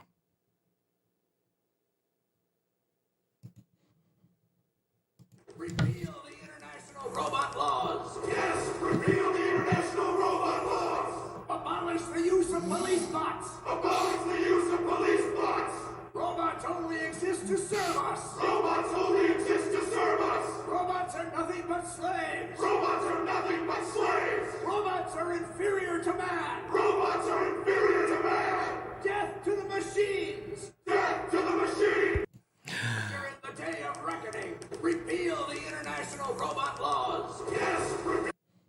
And so with that said, I'm about 3 hours into it. I think that's enough. I got some footage over the parents' crib. I got some good footage. Okay, bad. Good that you did. Good that you did. As I said, both nights. My mother-in-law, what's interesting, she lives not far from us. So last year we had to drive home through a blizzard with a fucking run flat. That's why run flats is the best. We had a big ass hole like this in the run flat. That motherfucker made it. We drove home in a blizzard on a run flat that had a hole in it like this. Big ass hole in it where the run flat gook is coming out. That motherfucker got us home. So right on for run flats. But yeah, death to the machine and the my. I'm the only person that talks about the my, and that is what I feel. I feel that whatever They try to show us certain beings running this reality. But what it appears like is whatever being did, Marduk, and again, Marduk is the one that they say, if you get in Sumerian, that Marduk was able to get the Mai. Pronounced M-E, but spelled M-E, but pronounced M-Y. Again, the Mai. And this is what they call a civilization builder. This is what is in the Sumerian text. And I'm one of the few that pick up on what's important about, what is his name? Zachariah, whatever is his name. Stinson, he's a Jewish faith cat. But anyway, and when we look into American gods tell you about the tech god and how the tech god came in phases. Again, the tech god, it's a light that's still light. It's a light that's been on for over 100 years. So it shows you that lights don't have to have a lifetime. They can last forever. When they first started making light bulbs last forever. So when the tech gods invented light bulbs, and then they came by and said, well, we got to make them only have a certain period so we can keep making money on them. Because the shit can't be free. Then we had the telegraph. Then we had the radio. We had the telephone. This is all from the Mai. This thing that you looking at me through is the Mai. And I'm the only one that talks about it. I'm the only one who sees the importance of it. Again, American Gods tells you the tech god. This is as much of a god as anything we do. I ain't the only one addicted to this motherfucker. That's one thing I like getting on here. I leave this motherfucker alone.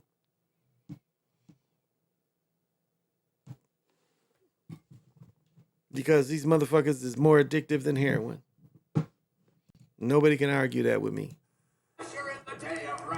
This shit is more addictive than heroin. You constantly want to be fed by information. Go here. You constantly want to feed yourself the information. Here we go.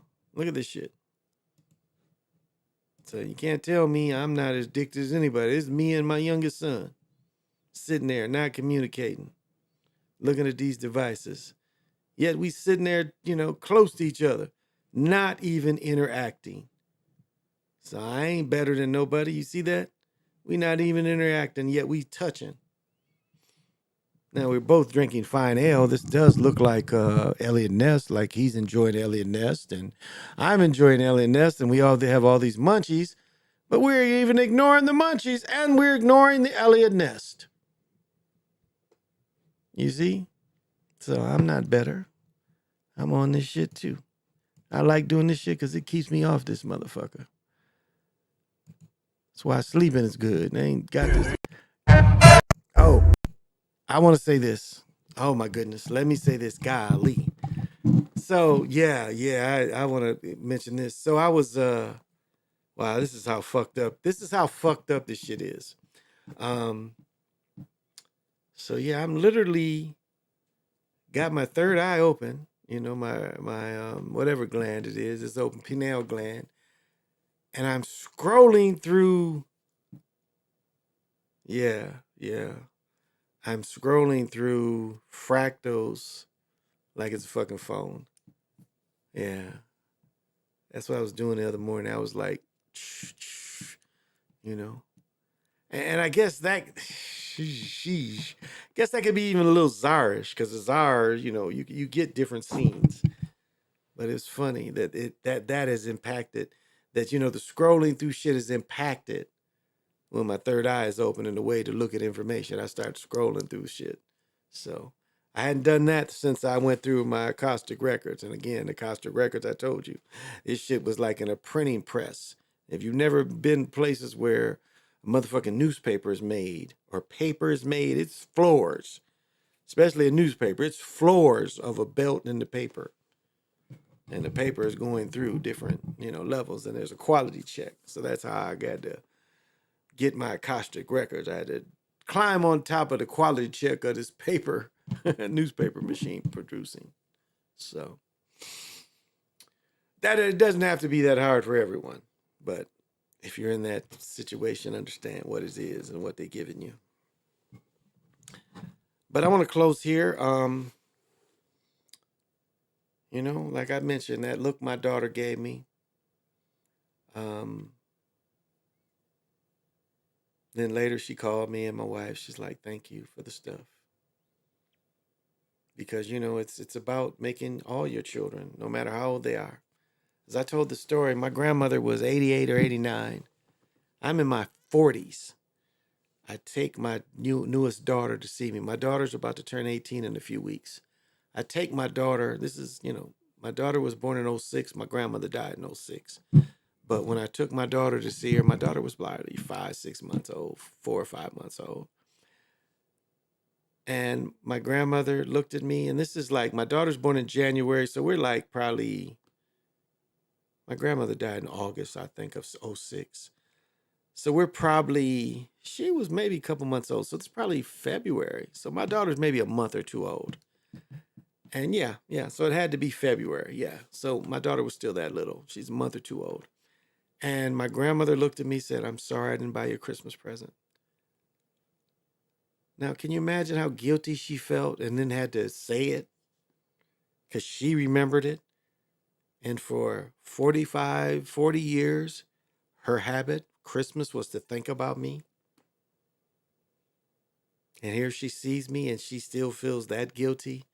I'm a grown nigga. Like I told my wife, like she wants to buy her niece and nephew all this shit. And I'm like, my sons get it. It's a limited amount that they get. These niggas that's grown don't get good shit. I mean, they get average gifts.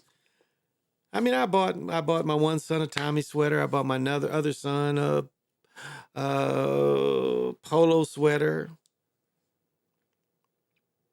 And I don't even remember. Oh, my youngest son wanted one of them battery packs that you put on the back of phones. Because every time he comes over here, he grabs my wife's when he's over here. And so we bought him that. And I also gave him the number one, the one more green ant jersey. So, you know, my daughter's getting more than they get because she's younger. So, plus I like her better than them altogether. So, you know, that's kind of how I feel. And so, you know, do you look at it as this Saturn alien? Is it pagan? It doesn't matter. All that matters is that you got with your family, and if you could help or make your people smile by your gesture of your generosity, that's all that matters. Did you show your generosity to the ones you love? Food, gifts, time. I mean, I think of my great nephew, and, you know, my nephew, you know, he died last year, he died a couple weeks after Christmas. I mean, I literally see him on Christmas and the next, he died November 1st or 2nd, or excuse me, January 1st. I think he died January 1st. So, you know, the only time his son really saw him, because this guy, you know, had issues. And so the only time, you know, my great nephew would see his dad was in their holidays for the most part, because his dad had some issues. So this is the first Christmas, you know, the first Thanksgiving. So it's a little tough on my nephew, if you understand my great nephew. Because, you know, these time of year, he's used to seeing his dad. It's one of the few times. And I think back, you know, again, I didn't know him very well. I just came into the family. But I think back the last time their Thanksgiving together. And it was like we were leaving the place that we had rented out. And then she could just see that the dad was just, you know, trying to hold on to that moment. They were playing pool, and his dad, they was interacting. And I could just see that the dad was trying to really hold on to the moment a little longer. Like he knew. And so this time of year for some is not joy, you know. It's, you know, my mother's the same way. You know, you're 82 years old. You remember? You imagine what the first 60 of your Christmases was? Your first 60 Christmases, even your first 50 Christmases. I mean, for her life, her first 40 Christmases was all family. And in Southwest Michigan, my family was massive. I dare say of the melanated people in Kalamazoo, we were almost related to 50% of the people, of the melanated people. because my family was one of the first to come in Southwest Michigan after they put out the Potawatomis. They let the East Coast Indians move in that area. So once a bunch of us that went to Indiana first, and them Mennonites, regardless what you say, they pushed us out. Europeans and Mennonites, but Mennonites is Europeans too. But once we entered Michigan, we didn't have any problems, and so we was bringing our people in. Like my grandmother's, my great grandmother, my mother's grandmother, her family are Turners, and so we know that Matthew Turner, around the same time from the 1850s, he came the same route, same place in North Carolina, stopped in Indiana, and came into Michigan. So, and my point is, you know, if you're older, you went through that. I mean, if you're older, Christmas one time meant something. I mean, I'm pretty sure anybody listening to me when you were a child, you know, your parents made you joyful in some way or another around this time of year. I know for everybody listening right now, it wasn't all bad Christmases. I'm sure there's one you could say that was pretty smooth for you. I can remember my Christmas, my junior year, my mother bought me a leather coat that was too small. But that was my main gift. And, you know, it was too small, but yet I could wear it. And I remember I kept the tags on it and shit, and I wore it to a party. Because I didn't want to show up with no Christmas gear. Everybody got the gear, but it's like my leather coat was my gear. So I wore it and then took it back the next day. And I must say, when I was in third grade, my father was the first one to buy me full equipment, pants and shoulder pads. So, you know, he was steering me in a certain direction, for sure.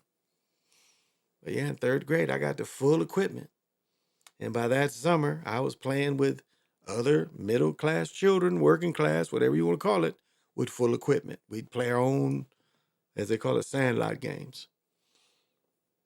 And I don't know if any of you ever experienced that, playing full contact football without it being organized.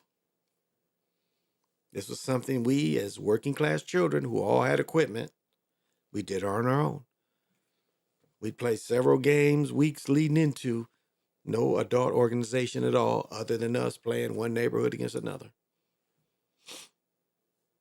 Because we were all working class children that parents could afford to buy us all the football equipment. It'd be like now, you know, if it got cold enough and the ice skates, ice rinks melted, because they play, you know, little boy outdoor in the winter times. Little boy hockey is outdoors when it freezes, because there's so many rinks available for free at the parks. So when they play organized little boy hockey here, it's outdoors. So, Woke Sister, what's happening? Thank you for joining me.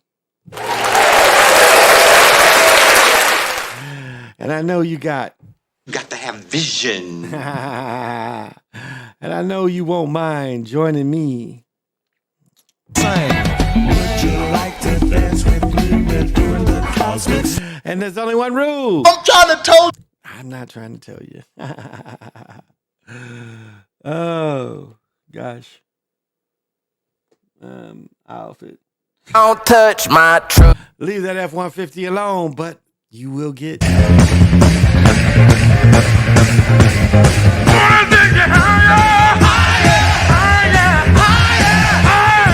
I love that. Take you higher from Sly Stone at Woodstock.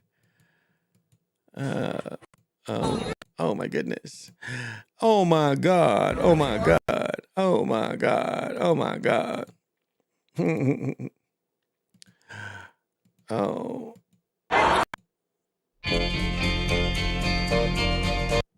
Sonny and Cher. Wanna take you higher. Wanna take you higher.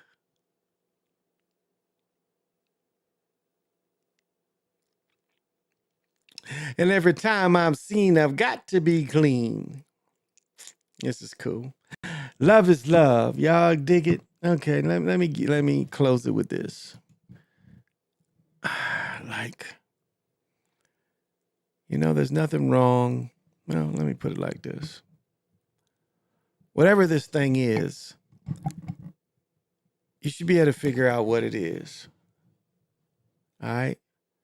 And I always talk about how to manipulate it. And you shouldn't be manipulated by this system. You should manipulate the system. And if you're not manifesting, I mean, you really got to wonder, like, what is it with you? Because magic is all around you.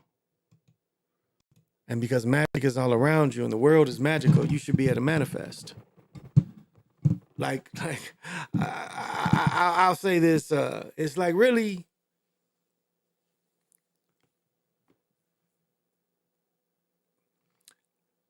yeah, I guess that is the best way to say it. It's like while you're thinking about it, okay, so let me make this clear. So it's like when you manifest, while you're thinking about it, you're actually experiencing it. So what you want to manifest as you're thinking about it, you should be actually experiencing it. That's this. I can't put it any other way like that. Like it took me a long time to understand how I was getting these houses. It's like I was manifesting like a motherfucker, and I didn't realize it was me. It was like I found like we had my ex. We bought a really nice house, and I mean a couple, and I didn't realize it was me that really manifested it. And so I know I can manifest that. And so all I'm saying is like you can experience it before you actually make it happen by just thinking about it. And while you're thinking about it, you are experiencing it. Why am I stuck? Okay, I shouldn't be stuck. And so,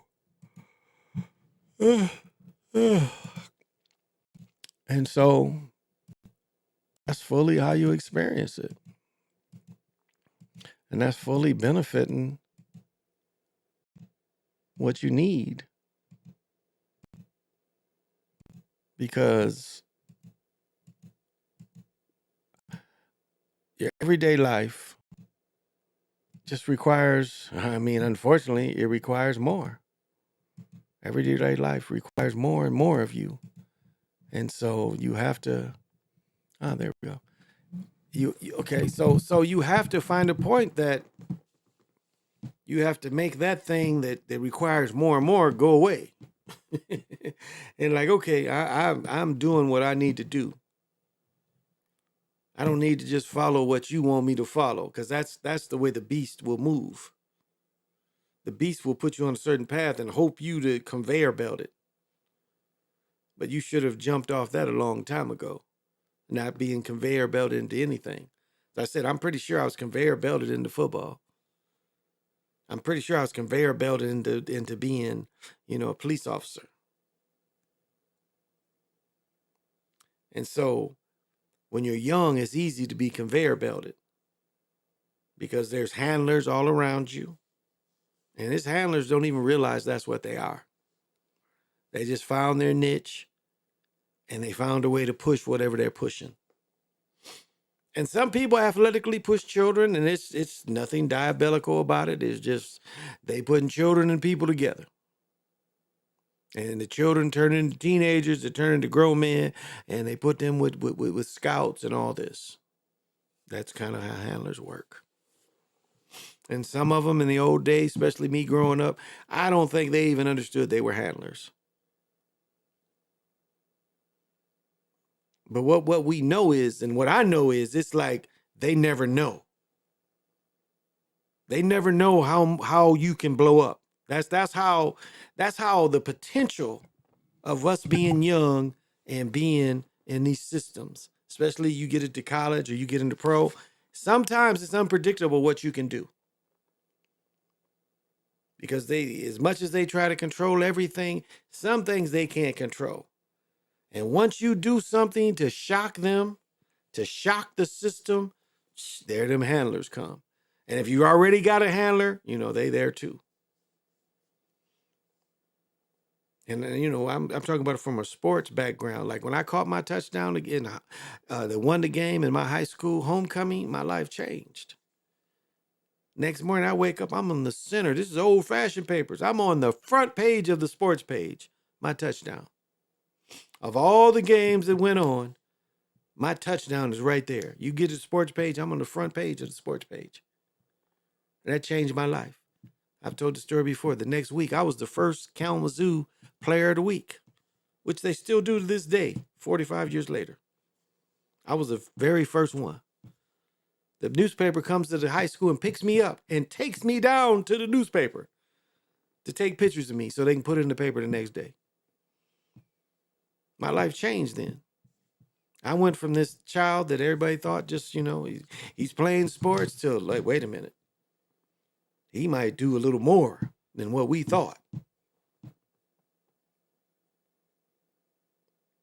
And then the handlers, you know, there the handlers are. Even when I went to A&T, you know, it was a handler there.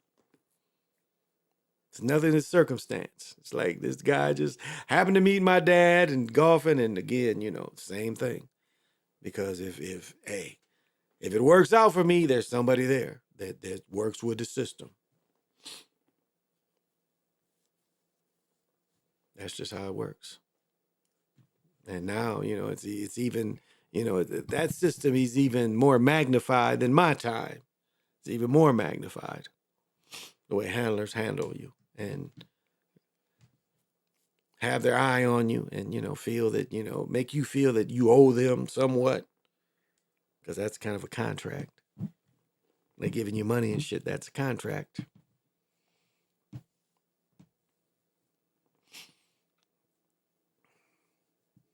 Now, going on a daily personal level, like, man, let me see, how do I put this?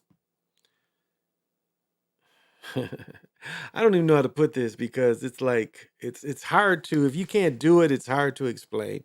But I'll try to explain it. Okay, I'm going to try it with this glass. Yeah, it's not going to be easy to explain, but like, this is like how sophisticated this shit is. And it's not sophisticated, but this is how sophisticated you see that you are. Like, I be catching this shit. Like, movies and TV show this a little bit, but it's like, I'll be just like sitting here and this shit'll do this by itself. Again, showing you what reality is. I'll catch it. And it's like, this shit be just sitting there. And all of a sudden it does this. What's causing that? Huh? How is this glass sitting there and all of a sudden in front of me, the glass does that? So that's a mistake. That's the illusion. It's a mistaken illusion. Now, can you catch that kind of thing? Any of y'all? Do you ever catch it like that? Where you just sitting there and the illusion just... And it's like I say, just one or two objects. Now I move this motherfucker. Okay, you can